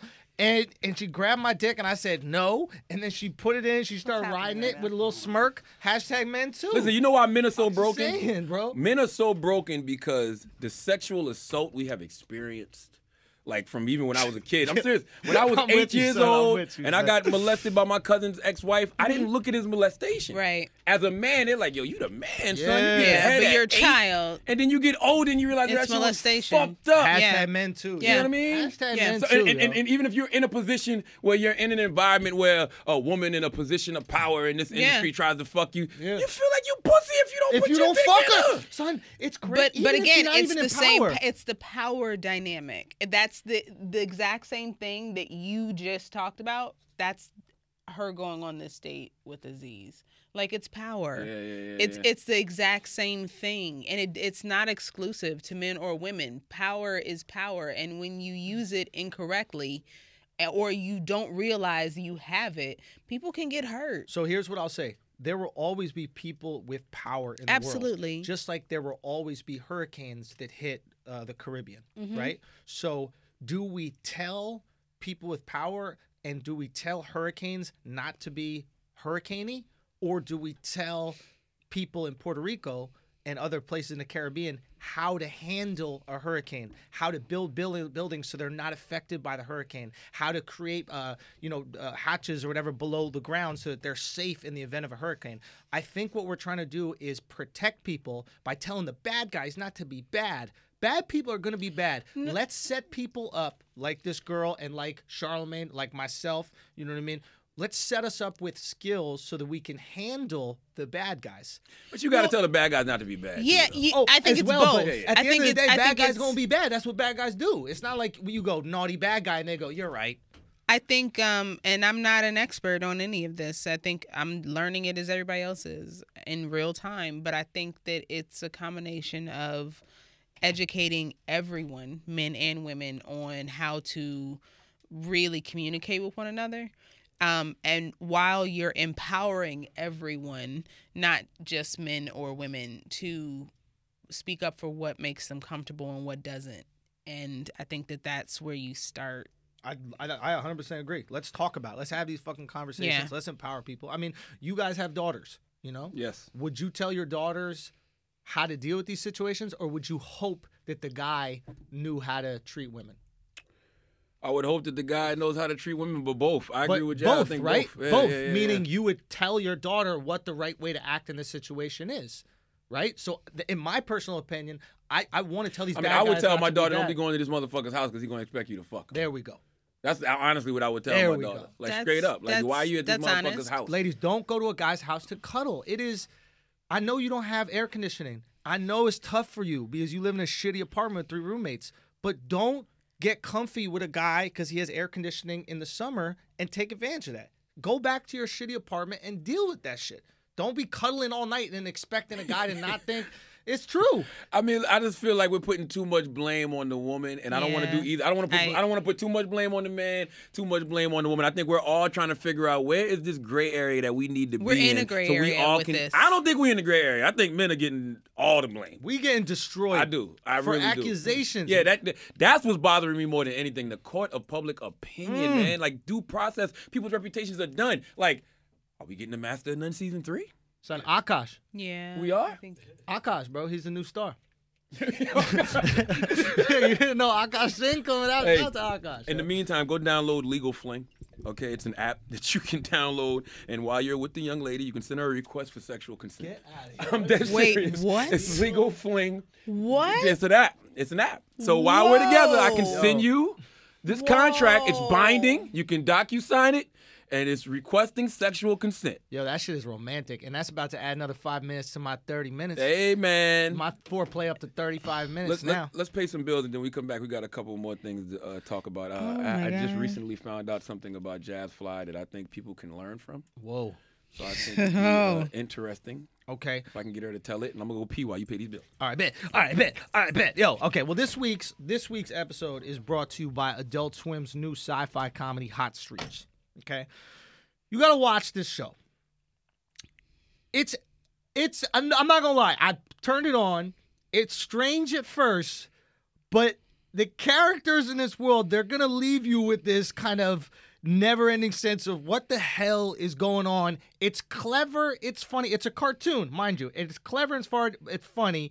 The writers clearly know what they're doing. It's created by this guy named Brian Weissel, and the team that's behind Robot Chicken and Rick and Morty. I know that some of you guys have seen Robot Chicken, definitely Rick and Morty. People always tell me about this Rick and Morty show.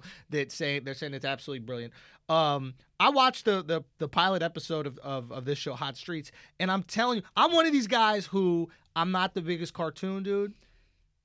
I'm reluctantly watching it, and then I found myself enjoying the fucking episode. So if I put up those barriers and I like it, if you're into Rick and Morty, you're into these kind of cartoons, you're gonna definitely be into this. As far as like the voice work on it, Justin Roiland, the co-creator of Rick and Morty, he's the lovable sidekick and badass dog named Chubby Wubby. There's like animals in it, but they're clearly done by human beings. It's funny. It's a lot of like tongue-in-cheek stuff, a lot of satire. But you watch the show, I'm pretty sure that you're gonna enjoy it. It premiered January 14th. But you can watch the new sci-fi comedy every Sunday at midnight on Adult Swim. So check out Adult Swim on, wherever you guys, whatever your cable subscribers are. But go check it. I wonder if they have this clips of this online. Chris, do they have clips of this? Can they watch? I think you can watch at least the trailer, if not the first episode, online. So go check that out. You can check it out at Adult Swim. But it's on every Sunday at midnight on Adult Swim. It's funny. Okay, Hot I Streets? give it my Hot Street is a funny cartoon. It's inspiring. It's like, yo, we got to get this Brilliant Idiot shit on. We're gonna do it. We're gonna get it done. Okay, come back. So Jas is something we can all learn from. Now, Jas is from Chicago. All right. There's 3 things you think about when you think about Chicago. You think about people that are very creative, Yes, but then you think about criminals, that's true. mobsters, That's true. people with criminal records. That's JasFly. JasFly, I recently found out, has a criminal record. what? I had no idea. Jas. Are you comfortable talking about this? That was an amazing segue. Yeah, I mean, technically, I'm a convicted felon. Wow. What? Who'd you Yeah. shoot? Chicago, baby. Yo, wait, The what'd shot. you do? This is crazy.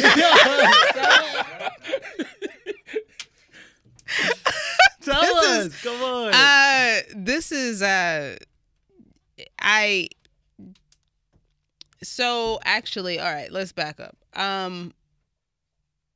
The point where I had my surrender moment and started to figure out who I actually was. That came. I had a whole career in film and TV. I started as a PA on ER and worked my way up through a ton of commercials and movies and Ali and Barbershop and MTV Real World Chicago, shit like that. And then moved to LA the first time.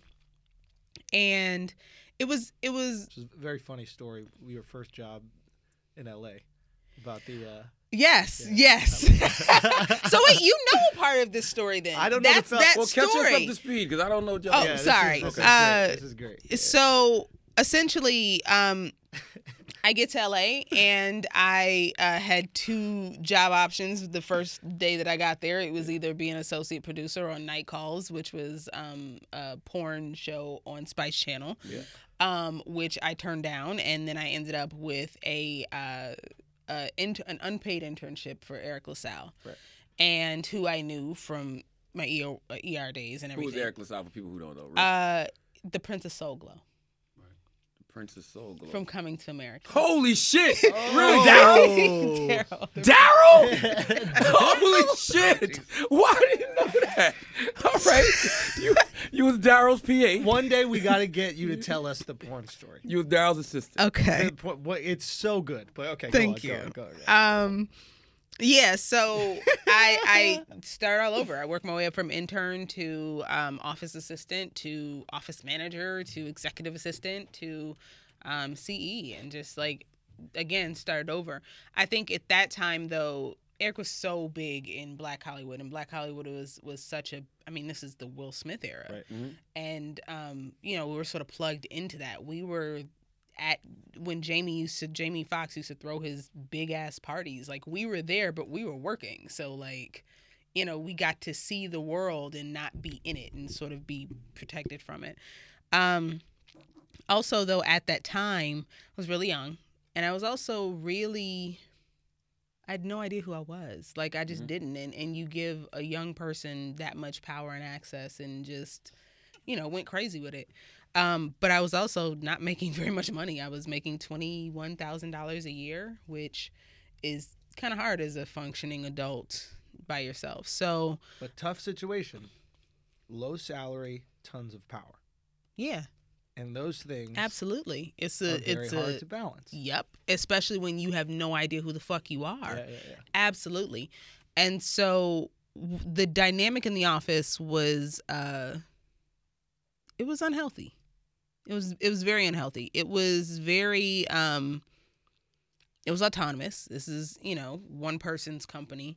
But also there was this false sense of family, this false sense of like, this is us. And, Which most of the industry is, by the way. Yeah, like that's why now I don't use the word family. I don't use the word friend like lightly. Like those things actually come with responsibilities. Motherfuckers get a Rock Nation hat and think they should be at Blue Ivy's first graduation. Yeah, and it's like Yeah.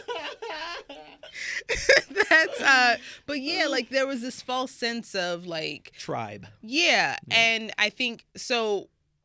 Eric and I started falling out because also I was at that point where in our mentorship I should have left, and this was also a lesson of like you got to know when it's time to fly, to just and so he and I were sort of battling for control of me.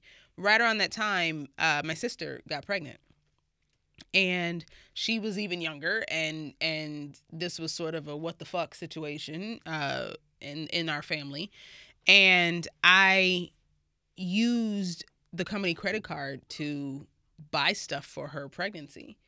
And it started out as she needs this, I will get back, whatever. And then it just became too much to pay back because I was, yeah. How much you run up? $4,000. That's not bad. That's not bad to you now, but also that was also a quarter of my salary. You know what I'm saying? Like that's a lot of money. It's different. And then also coming from the world that I'm from, where my dad for most of my life has filled up his gas tank $10 at a time. Right. So like $4,000 might as well be $40,000. Now, was $4,000 a lot of money to Eric? No. I don't know. He's the Prince of Soul Glow. Right. But I got fired. And Yeah. that was the first of the heartbreak. And rightfully so. I should have been fired. But he pressed charges? Yeah. And so That's cold. Now we have to be accountable. You did break the law. yes, You did and steal. I take full responsibility. Absolutely. But he for didn't even me. ask you why. It's not like you took the money to go buy Tommy Hilfiger or some shit. Like he didn't ask you what were you buying. You know, he and I have never had this conversation, so I'm not going to speak for him. That's not my place to tell. I feel like the female TK Kirkland. That's exactly who I am. Yeah. TK has a similar story. Yeah, that's exactly. Okay. But Yeah. he was a thief. He was a TK was a thief, yeah. full-fledged. I started to say narcoleptic. What's the fucking stealing shit? Oh, klepto. No, that's klepto. Yeah. Okay, so he pressed the charges, which I might say a lot about him. My parents had a small business, and they've had people steal, like friends of mine that worked with them, and it was always like a learning moment for these people. It wasn't. Well, yeah, and so not and that's like, the thing where send you to jail. Or I'm something. not gonna indict him because I take full responsibility for what I did, and that's between him and God. That ain't got shit to do with me. Right. What I will say is that in hindsight, which is the only way I can look at this, it was the best thing that happened to me. The absolute best thing that happened Tell to him me. why. So I get fired. And at that point, I then went to work at MTV for a second and then Nickelodeon. And at that point, I'm totally disenfranchised with Hollywood and fuck everybody who loves it. I want to go home. I want the safety of my family. And I'm going to go home and work for Allstate. And By the way, only people from Chicago can say they find safety in Chicago. Just want to throw that out. All right. Yo, fuck you. Chicago is an amazing city. That's actually, yo, like, I feel unsafe here. I need to go to a place where I find security. Safety. I just want to say, and that's one of the Southside. reasons why I really am into The Chi, and because it's showing the roundness of Chicago. Yes, it There's is. so Humanizing it. much Yeah. there that we have not seen before, and so just know that it's not all just shooting off every corner. It's a beautiful city. I wouldn't go, but it's a beautiful city, and I think we don't want you. I know. So there you go. So I was there recently. To be honest, I did shows there, and it's one of you my stayed favorite. only in the Loop. No, not in the Loop, but I was in a safer neighborhood. But it's one of my favorite cities. I think it's the most impressive looking city I've ever been to, coming from New York. Like, it puts New York skyscrapers to shame. Well, I'll be there on the 28th at the Harold Washington Culture. Hey, Oh, nice. get you some. right. But not to Nice. cut you off. Back to your story. Yeah. So I'm showing my apartment because I'm going to sublet it for the rest of my lease. And it's the end of the day, and I get a knock on the door, and I'm like looking at my list, like I've seen everybody, and it's this white man and woman, and they're like, "Can we talk to you for a second? Show me a badge." And I'm like, Yikes. what's going on? Prior to that, I had a couple of moving violation tickets driving. Like, this is not my world. This is not, who I am. And they explained to me, they're like, "Do you know who he is?" I'm like, "Yeah, that's my former boss." And it's like, "Well, he's alleging that you have stolen $20,000. Yikes. Whoa. And I'm like, "No, that's not." Go for. Well, I knew enough not to say that. Yeah. Shout out to Law and Order. Yeah, But- the worst reaction is to go 20. Yeah, that don't do that. Never do that. Never do that. But I was like, that's not the case. And I'm more like, okay, we're gonna sit down and talk about this. And they're like, "No, we need you to turn around." And I'm like, "Oh, What? Wait, what?" And so I was arrested. And they took me in for the night, and then the next morning I had to go in front of the judge. And it was a surreal, it's just one of those things where if you know me, and also if you don't know me, you probably have an idea that, like, I never thought I'd find myself in this situation, but here I was. And it was really interesting because the education started the next day. So when they arrest you, at night, you get a bunk, and then the next day you're going to court. But really what that means is you're sitting in just different rooms. Mm-hmm. And I'm in there with women from all walks of life. And I just started talking to them. They started talking to me. And it was The night that I was arrested, there was a girl in there who they took her out. She was in 3 cells with me. And so by the second cell, I'm like, who is this girl? She clearly was picked up for prostitution. They took her out. And this is several times that she's been picked up. And she comes back in and you can tell she's been bawling and she's laying on the bench. And no one will talk to her. And then finally, someone who knows her, went over and was like, what happened? They have a conversation in the corner. The girl was like, oh, well, fuck you then. So she comes back and she sits next to me. And I'm like, is she okay? Like, does she need a hug? Like, what's going on? And it's like, nah, this bitch is done. It's like, what does that mean? Well, the girl tested positive for HIV on her last arrest and then was arrested again for prostitution. So now she's being charged with attempted murder. So now she's looking at 10 years versus just a simple prostitution ticket and release. Shit. So now I'm like, oh my God, like here's this girl who's like 19, 20, and not only is she dealing with the fact that she's HIV positive, but also now she's got and also something going on in her life that she's a prostitute. Now she's going to go to jail, to prison. And like, there were so many layers on it. So in my mind, I'm like, I just felt for this girl. And they were like, yo, fuck her. That's the girl that set up Romeo Santana to be killed. What? The dude from Steve Harvey's show, Romeo. Yeah. He had been killed like a couple years before. She was the one who set him up. The prostitute with HIV. Yeah. Wow. Like, it was shit like that where I just realized I just dry snitched on this girl. So I mean, nobody knows who she is. thank God. Yeah, she does. My God. No, All right. Based off the circumstances you've described to me, I doubt she could, could afford good health care. I wish you the best luck pills wherever on you time. are. But it became a thing that I was dealing with in my life but it was so interesting because it was so eye-opening in so many different ways. I bonded out the next day. And then my apartment was already up for lease. Like, I had to move home, but also I was flying back and forth for a year and a half to make every court case. Date, yeah. So from LA to Chicago? Okay. Yeah, what little savings I had went to the private attorney. When that was over, I ended up with a public defender. And the public defender from jump was like, take a deal. Take a deal. Because you're facing 3 years and you do admit that you are guilty of some of it. So take a deal. And what it came down to it for me was my grandmother.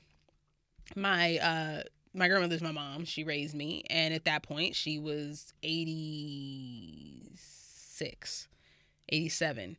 And she lived in Chicago. She can't get on a plane and come see me. I don't want to go to jail and miss the end of my mother's life. Yeah. And so the deal was 90 days in Linwood County Correctional, and then 3 years probation. And at the time that I turned myself in, I had to, and this is the last time I saw, no, it's the second to last time I saw Eric. When I turned myself in, I had to present a check for $2,000, which again at that point might as well been $2 million, because I'm just not from a world where we have $2,000. Did you save the money up? Well, so they gave me 3 months. Okay.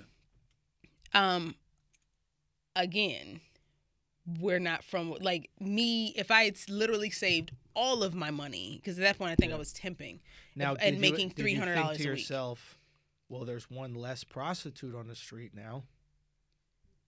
Don't do it. What? You just told me the girl has AIDS. She can't be out there proing. Now there's a slot open. Remember, he's a comedian, No. Jazz. I'm That just was a saying, bad you joke. need $2 grand. You don't- You need $2 grand in I 3 months. use comedian loosely. Listen, there's a slot open on the bench. You also okay. I also just want to. Listen, shows goes for it. I know, and I respect it. I get it. Better aim though, but I think I didn't say I'm Curry. You know what I mean? I'm Rondo. But I do want to be Throw very some clear. bricks. This is a different version of me. This is me 111 pounds ago. This is me completely. I didn't know who I was. Right. Like the weight of $2 grand, and the difference is if I didn't have the $2 grand by turning in, that I had to serve the whole 120 days or something like that.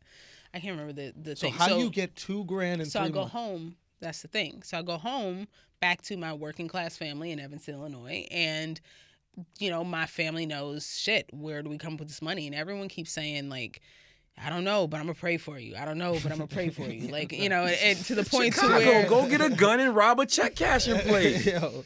The fuck is up, man? Yo. So, I'm like, it got to the point to where I was like, yo, fuck y'all and y'all's prayers. Like, no, I don't need you to pray for me. I need somebody to, cut me a check. Prayers Did you have faith at this time? So at that point, like, my dad's a minister. I was raised in church. Yeah. But Collection plate that shit. Well, so I even went to my church and was like, I need to come up with this money. And they're like, we're going to pray for you. Yeah. I mean, essentially, like, it's, yeah. And so finally I had a conversation with my dad, just like on some real shit. I'm like, this praying for me stuff is actually not going to help me. Yeah. And he goes, yeah, because you ain't praying. Everybody's praying for you. You're not. So. Bars. That's why ministers get all the pussy, yo. I swear to God, that's bars, I'm right? telling you, how can I not fuck you? I almost gave up some pussy to your dad for that shit. For real, how can I not fuck you I up for literally that? was like, here you go, dad. Even if I'm not expecting the pussy as a minister, like, I got an offering for you. Right? Like, yeah, please. Hey, that was hot. I see what you did right there, God guy. And Seeing that. That was good. Yo, this is probably the worst decision of my life. But, I would say the worst. So you at the church, he said nobody's praying for you, you're praying for yourself. You gotta pray for yourself. The next morning, when I got up, I just said this prayer and I just sort of ad hoc'd it. And then the next morning I said the same prayer, and the next morning I said the same prayer. You're like, please God, make us Jewish. No. So that we would have enough money to pay for these legal fees and a lawyer in the family that we could use. Yo, that so yeah, 2 weeks before I'm supposed to go back, one of my best friends growing up comes to me and she goes, I got an idea. I applied for this credit card. I can get a cash advance. I got my $2,000 24 hours before I was supposed to leave. Holy shit. So get back to LA. So total buzzer beater. Turn it in. Turn myself in. I'm preparing to serve 90 days. My lawyer, my public defender is saying it's your first offense. It's a nonviolent crime. We're estimating at this point you'll probably do about 30 days. I had a job offer back in Chicago. I told them that I was having a surgery that I could be vague about and that I needed to be out for 30 days. But if I could get out and back home in 30 days, I could have a life, essentially. So I'm just praying, like, okay, I'll be gone a month. I don't know how I'm going to do a month in jail, but I'm going to do a month in jail, whatever it is. And also just like Linwood County Jail is not like it's a jail. Like it's not like it's where Paris Hilton went. I was not going to the wing Paris Hilton was going to. Gotcha. But they say that jails are actually a lot of times more dangerous because you don't prison. have the prison. Yeah, prison because you have the everybody's long-term, together. Exactly. Yeah. And prison, it's like you have felons who have been there. They're going to be there for 20 years. They There's want a you to lifestyle. calm. Whereas like county jail is like people are coming in You're there just rowdy, wilding. hot. Yeah, you're just wilding. The night that I was arrested, it became apparent very quickly to just know how to handle yourself in this situation. And so I turn myself in.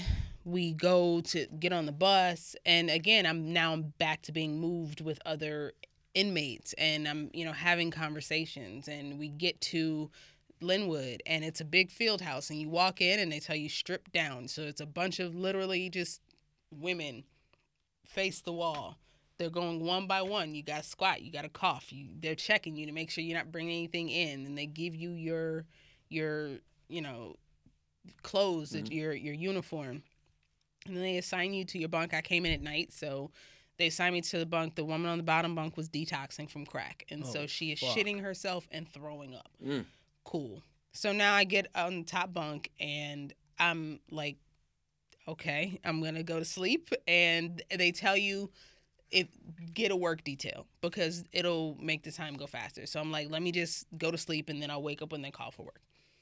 Wake up, 5 a.m., they call who wants to work. Go downstairs. They're assigning out the the jobs based on how long you're going to be there. So if you're going to be there longer, you're in the fields. And then if you're the shortest you're in the kitchen. So everybody's like hoping they assign you in the kitchen because that means that you're going to get out quicker. Well, they get to me and they call Watters and I'm like, I want to work. They're like, great, you're in the field. And so I asked the officer, I was like, they said that I might be getting out in 30 days. And she looks at it and she says, 90 days, you're in the field.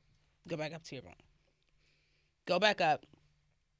And I climb up on the bunk and I just lose it. Like, I'm really about to be in jail for 3 months. And, I think that I don't think that we really understand what jail is. It's putting a human being in a cage. Word up. It's not some glossed over thing. It's not something to be proud of. It's not some badge of honor. It is caging a human being. Yeah. And stripping them of all their rights, all their freedoms. Absolutely. Some people need to be caged, though. I agree. Some people need to be caged, but you're still caging them. Yeah.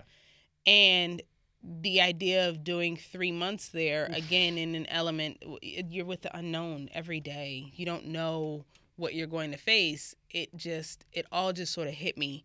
And I get up on my bunk and I'm just bawling. And I didn't know what else to do but talk to God. I couldn't talk to anybody else. I'm isolated. Perfectly good crackhead on the bottom bunk. She was not lucid. No. She's not lucid. She wasn't even hearing what she was not even awake. And so, I just said a prayer. I'm just like, God, I get it. If this is what you want me to do, if this is where you want me to be, then come on, I'm riding with you. And I genuinely just surrendered every single thing. Go to sleep. And my plan now is I'm going to sleep as much as possible to pass the time. The crackhead has the right idea. And so I go to sleep and, you have those sleeps and you think, oh shit, I woke up at 4 or 5 hours. No, it was an hour later. And they start moving you. And they're immediately like, again, I'm back in different cells talking to different women. I met some woman who was picked up on a warrant, a 10-year-old warrant in Atlanta. And the warrant was for Atlanta. No, she was picked up in Atlanta for a LA warrant. It took them 6 months to process her. So she's been in jail for 6 months waiting for LA to come get her. Sucks. Finally came and got her. So I'm learning. It was assault, I believe. Don't break the law, kids. Once you get trapped in that system, you're trapped for real. Exactly. And it was eye-opening to how all-encompassing that system was, and the weight of it, and how unjust it is at times, but also how biased it is. And because all the people in there were black and brown. I saw maybe one white girl who I don't think she's seen a white girl in a very long time. Like, it was so completely just biased. And so they start moving us. I'm being moved to this one room. They pull us out, put us on the yellow tape, and I'm hearing the officers say they're going out. So now I'm like, is there another jail? Like, what's happening? They move us to another cell. Then they move us to another cell. Then we get to another cell, and they come in and hand us a bag with our street clothes in. And I'm like, wait. I put my clothes on, and you can't ask anybody anything.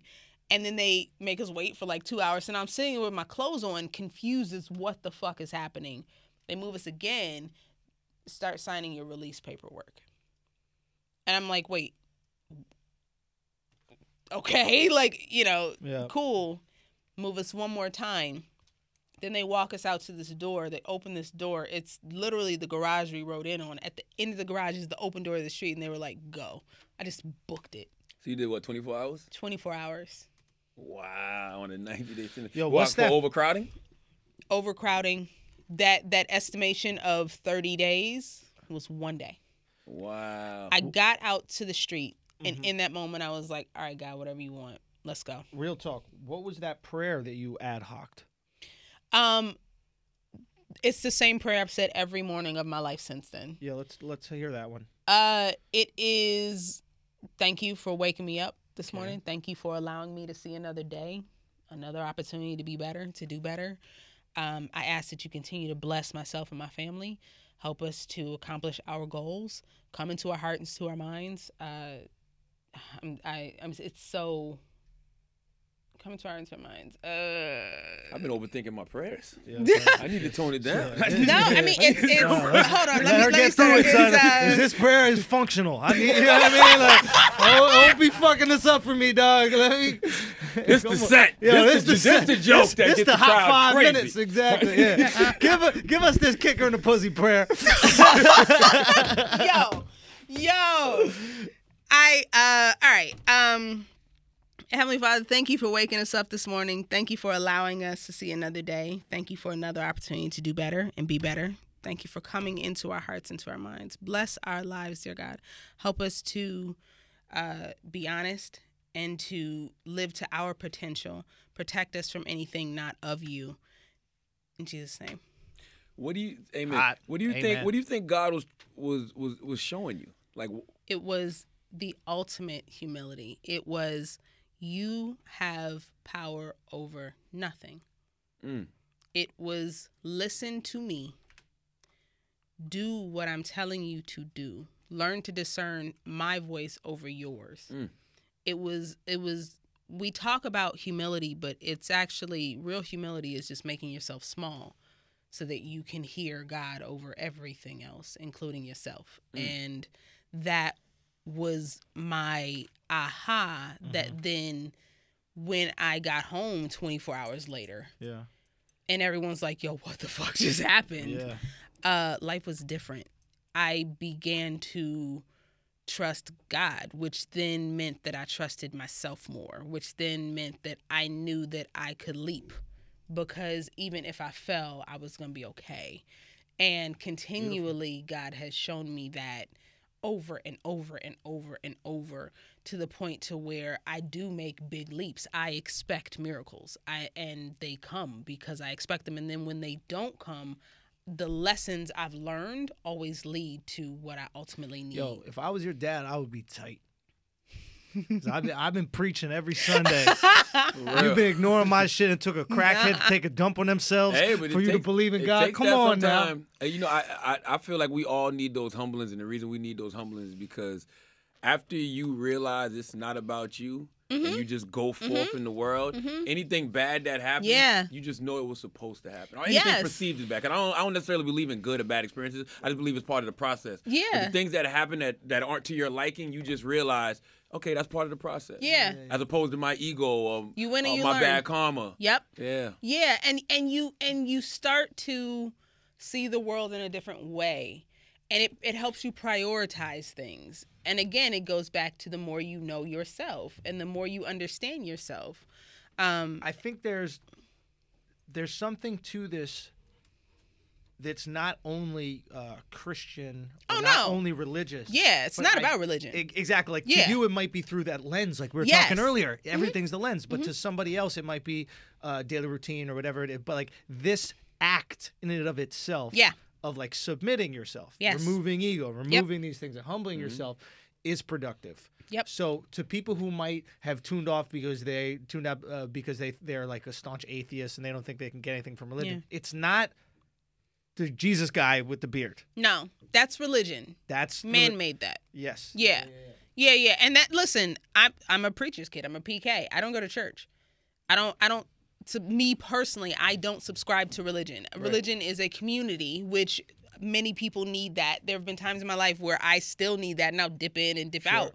But what I'm talking about is just a connection to your inner self. That aha moment. Yeah. That moment where you start to realize, oh, I've been looking at this wrong. Maybe I need to see this in a different way. And what was the different way?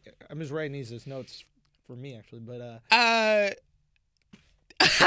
I think for me, it was that realization that first it started off as power. Years later, I learned that it's not about you. it's not about But also just realizing that, yo, life is so much bigger than the stuff that we think is the biggest thing. Because what happened, every one of those cells, and by the way, I just have to say, I realized like 30 minutes into this, I'm still wearing my retainer, so I don't usually have a lisp. But First of all, you know who you're doing a show with, right? I know. But I don't have a retainer, but I have a list. He got no excuse. But yeah, you realize that, yo, if you know who you are, you can talk to anyone. You can understand anyone because you see the humanity in them. Absolutely. And when I think about those women that I talked to and those stories and why they trusted me with what was, I did talk to homegirl that was on the bench. We had an hour-long conversation. AD? And we had an hour-long conversation. Right. And What? she trusted me with her story, and there's a sense of responsibility, and through that I found my purpose and what I was here for. Telling stories, right? Here you go. Wow. Wow. Yeah. No, you are very gifted at storytelling. Even Jas is the best. from that. Yeah. So I have a selfish question. Yeah. Can you break down in the most simplest form the structure of a story?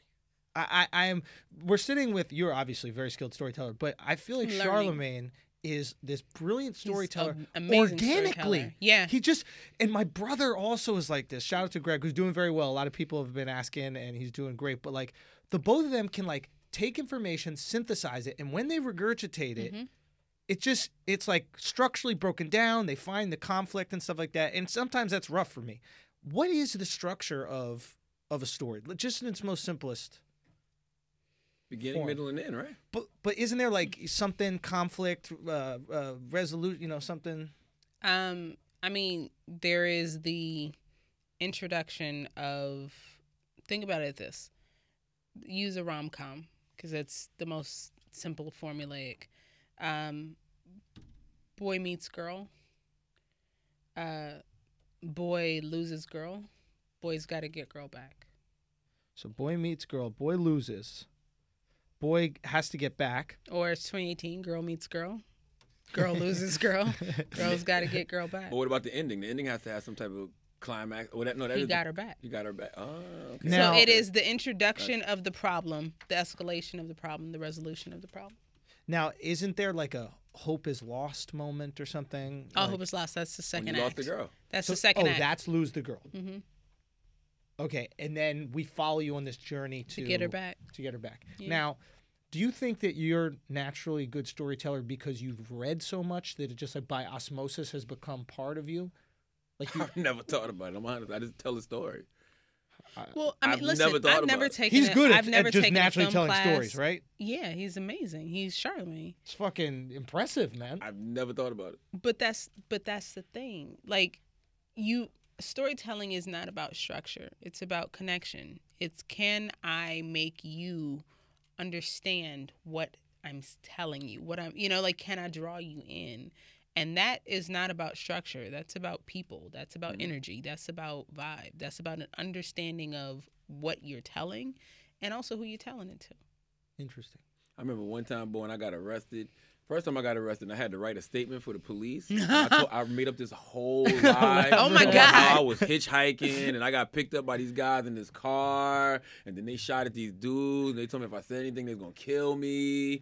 And I had these police officers on a wild goose chase for 24 hours looking for some shit that did not exist. See, storytelling can help you out, kids. Didn't help me out in that moment, because when they found out that I was lying, It it was was like, hell to oh, man.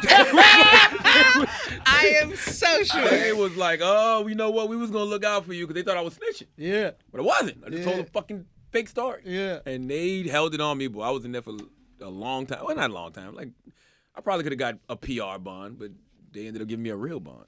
So I was in there for like a while, 90 days, shit like that. Wait, you did 90 days in jail? Yeah. You've done longer than that, though, right? No. Wait. That's funny what you say, because that goes back to like, remember how you said that one day Yeah. seemed like, Yeah. remember I did a year in jail. I did like 90 days. That's still 90 days. Like, I don't even know if it was That's a 90. I don't long remember time. how what. My father told me how much it was recently, because I put it in the book, the exact date. How much? You remember? I think it was less. Can't remember. I don't remember. But that was the first time I went. But it was more than a month. Dude, I was. But to me, I was in there forever. Yeah. Bro, I Yeah. was in West Virginia. I've been in West Virginia filming this movie, right? And I'm in this small town of West Virginia. There's no Uber. I'm in a shitty hotel, right? Indie movie budget. I'm very grateful for the opportunity, but the hotel is shitty. But there's no Uber. I'm outside of town. I've eaten at the Cracker Barrel 4 times in 2 days because it's right next to the hotel. That's great eating. Yeah. I'm not Those gonna lie. You Biscuits didn't go to are Tutors? You didn't go to Tutors? What's Tutors? It's a biscuit spot. No. The I can't biscuits get at Cracker around. Barrel. I can't Oh, get okay. I can't get around. But I'm in. And I literally, when I'm not working, I'm just in the hotel doing nothing. And I started to, and this is I have TV, I have my phone, I have internet, I have Netflix, I have everything. But I understood prison. I was not in control of my ability to go anywhere. I didn't have a car. I couldn't even go rent a car. If I walk, there's nowhere for me to walk. I'm locked. I need warmth, so I have to stay inside. It's either Cracker Barrel or the hotel. Okay, well, think about And, that. and imagine that with no distraction. And I was going crazy. You're absolutely right. And think about that, because I've had that same feeling in West Virginia, by the way. Yo, West Virginia, bro. But I'm gonna tell you the difference. You could actually open that door and go walk outside. I'm aware of it, and And honestly, there were times where I just walked outside and then I walked back in. But I just needed to feel Word up. fresh air, freedom. I don't know what it was, but in these moments, I was thinking about a guy in jail, and I go, imagine I didn't have all these TV. Like, what do you do with the time? Yeah. What do you do with And it's slow. slow? Oh, It's slow as fuck. They in can't jail. binge watch nothing. They're just sitting there Nothing. with like 4 channels on TV. They have Facebook now. They got Facebook? I have so many cousins in jail that keep hitting me on Facebook. So I'm now you catfishing understand everybody. why you suck a dick. Yo, You're bored. just to do something. No, it's like you ever been on Pass the time. real talk. You ever been on a long ass flight and then And randomly suck somebody's dick? and No. suck dick? No, that never Like, you happened ever been on a to me. flight and you just started I've sucking never dick? had that issue. No, no. I just had a bunch of long flights and that and never suck- occurred. no dick. It never occurred Shit, on this those flight. flights get short by about 30 minutes. But actually, matter of fact, there was a crazy story. You didn't hear about the girl who passed out on her flight? She was asleep and she woke up. This dude was trying to finger her. No. Yo, that's the most brave dude ever. I'm Why just is he saying, brave? like, yo, In this era, you stuck in the plane. Yeah, you know? you out You know your what I mean? fucking Like, you mind. can't even run away or nothing. Like, this guy was trying to finger a girl in the fucking plane. That's the most insane thing I ever heard. How hard was she snoring? Like, what kind of deep sleep did he think she was? I'm serious. Oh, she out. Like, what the fuck is wrong with you, man? No, but all I'm saying is, you ever been on a crazy ass flight and then turbulence hits and it's exciting? Because Yeah. finally there's something to Yeah, focus yeah. on because I've been so bored on this. That's why fucking people flight. get up just to walk around. You know what I'm saying? Go get a snack, like God. whatever. I like writing on flights. So like I love just the free time. That's you locked because in. nobody can get a hold of you and Yeah. like you just But I treat planes like jail. I'm going to sleep. you I treat fly planes a lot. like I'll jail. be So out. like that's I'm getting fucked. I'll be out. oh Yo, someone this get flight? some dick on this flight. How long the flight? Hey, you, Georgia, first class. What's happening? Hey, move that curtain. Move that curtain, George. There could be no privacy on this first class. Listen, man, let me tell y'all something. JasFly, I don't even want to say she's the next anybody, but I'm going to tell you how much I believe in what Jas does as a writer. I believe Jas is what Shonda Rhimes does. I believe Jas is that times 10. To me. I don't want to put too much pressure on her. Rare air. I don't want to put too much pressure on her, but I'm just saying, and I've been reading Jas stuff for years. Like, and she Can I just just gets better say- and better. Can I just say that to that part of it?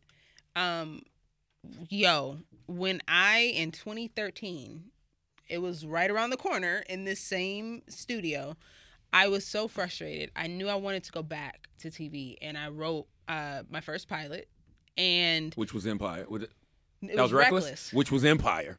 By the way, Jas wrote Empire way before there was an Empire. When I It saw wasn't Empire, the actual Empire. I but said, yeah, Jas, that- you know this is Reckless, right? That was her show, Reckless. But and that's and I know what to do with it at that point because most of my contacts in Hollywood had moved on, and I went to you. I didn't know who else to go to. I had that, and I had the Stan trailer, and I sat with Charlamagne, and I was like, "This is what I have," and I showed him, and he was like, yo, okay, I see it. And you were the first person to actually believe in me. You and B, who became my agent. And and not only has it been that, it's been, people think that you get on and all of a sudden you're on. It's like, this shit has been a build, and it's been highs and lows. Yo, Charlamagne has paid my rent. Stop. You have to delete that. Just on some, like, I'll tell you something. No, but like, I just want to say that's one important. thing. It's important. That's a beautiful thing to say. Oh, I shouldn't. But say he's gonna that. get a lot of calls okay, like, so let me. "You ain't paying my motherfucking rent. You said figure it out. You hit me with a figure it out." He gonna get some hashtag me too. I'm sorry, Steve. Yo, you blew up his whole spot. It's all good. It's all good. But that's the level of like I believe. All I gotta say is, in all you people who thought Charlamagne was gonna pay your rent, then he don't believe in you. Yo, I mean, it's he something don't to believe that. in But you. It's something to that, though. It is something to that. Like, I believe in Jas that much. I think she's that dope. But I appreciate that. How much That's was your not- rent? That's not. Yo, how much the rent was? Because if the rent was like $4,000, I would be like, babe, you got downsize. I don't know if we gonna do all this $4,000. I believe in you, boo, but I believe you need a roommate. That's what I believe. Listen. Like I said, I say all that to say, you saying that means more than anybody else saying that. So, Word. yeah. Yeah. Can we talk about the movie you're writing or not yet? Oh, no. Okay. Right before we're going to say the future is coming, so we got to make it brighter with today's sponsor, Squarespace. Shout out to Squarespace, always holding us down. I really respect Squarespace for this. You know, they got beautiful templates created by world-class designers. Squarespace makes it easy to turn your idea into a new and unique website. Showcase your work, blog, or publish content, even sell products and services of all kinds in just a few clicks. Just like BrilliantIdiotsMerch.com, where we are selling merch. You can set up a site to sell your own clothing, sell your own books, sell your own movies, sell your own used underwears. We don't know what you want to sell, but you can do it with Squarespace. You can customize everything from the look and the feel, the settings, the products, and it's all optimized for mobile right out of the box. Use Squarespace's analytics to help you grow in real time. But if you do have a question, Squarespace's award-winning 24/7 customer support is there to help. So head to squarespace.com for a free trial. Did you hear what I said? I said free. Free trial. And when you're ready to launch, use the offer code IDIOT to save 10% off your first purchase of a website or domain. Remember, Squarespace is so easy, even an idiot could do it. So our offer code is IDIOT. Get that 10% off. That's squarespace.com. Offer code IDIOT. That's right, I spelled it for you idiots that don't know how to spell idiot. 10% off your first purchase of a new website or domain. A dream is just a great idea that doesn't have a website yet. Make it a reality with Squarespace. And before we get back to the show, I just want to promote a couple things.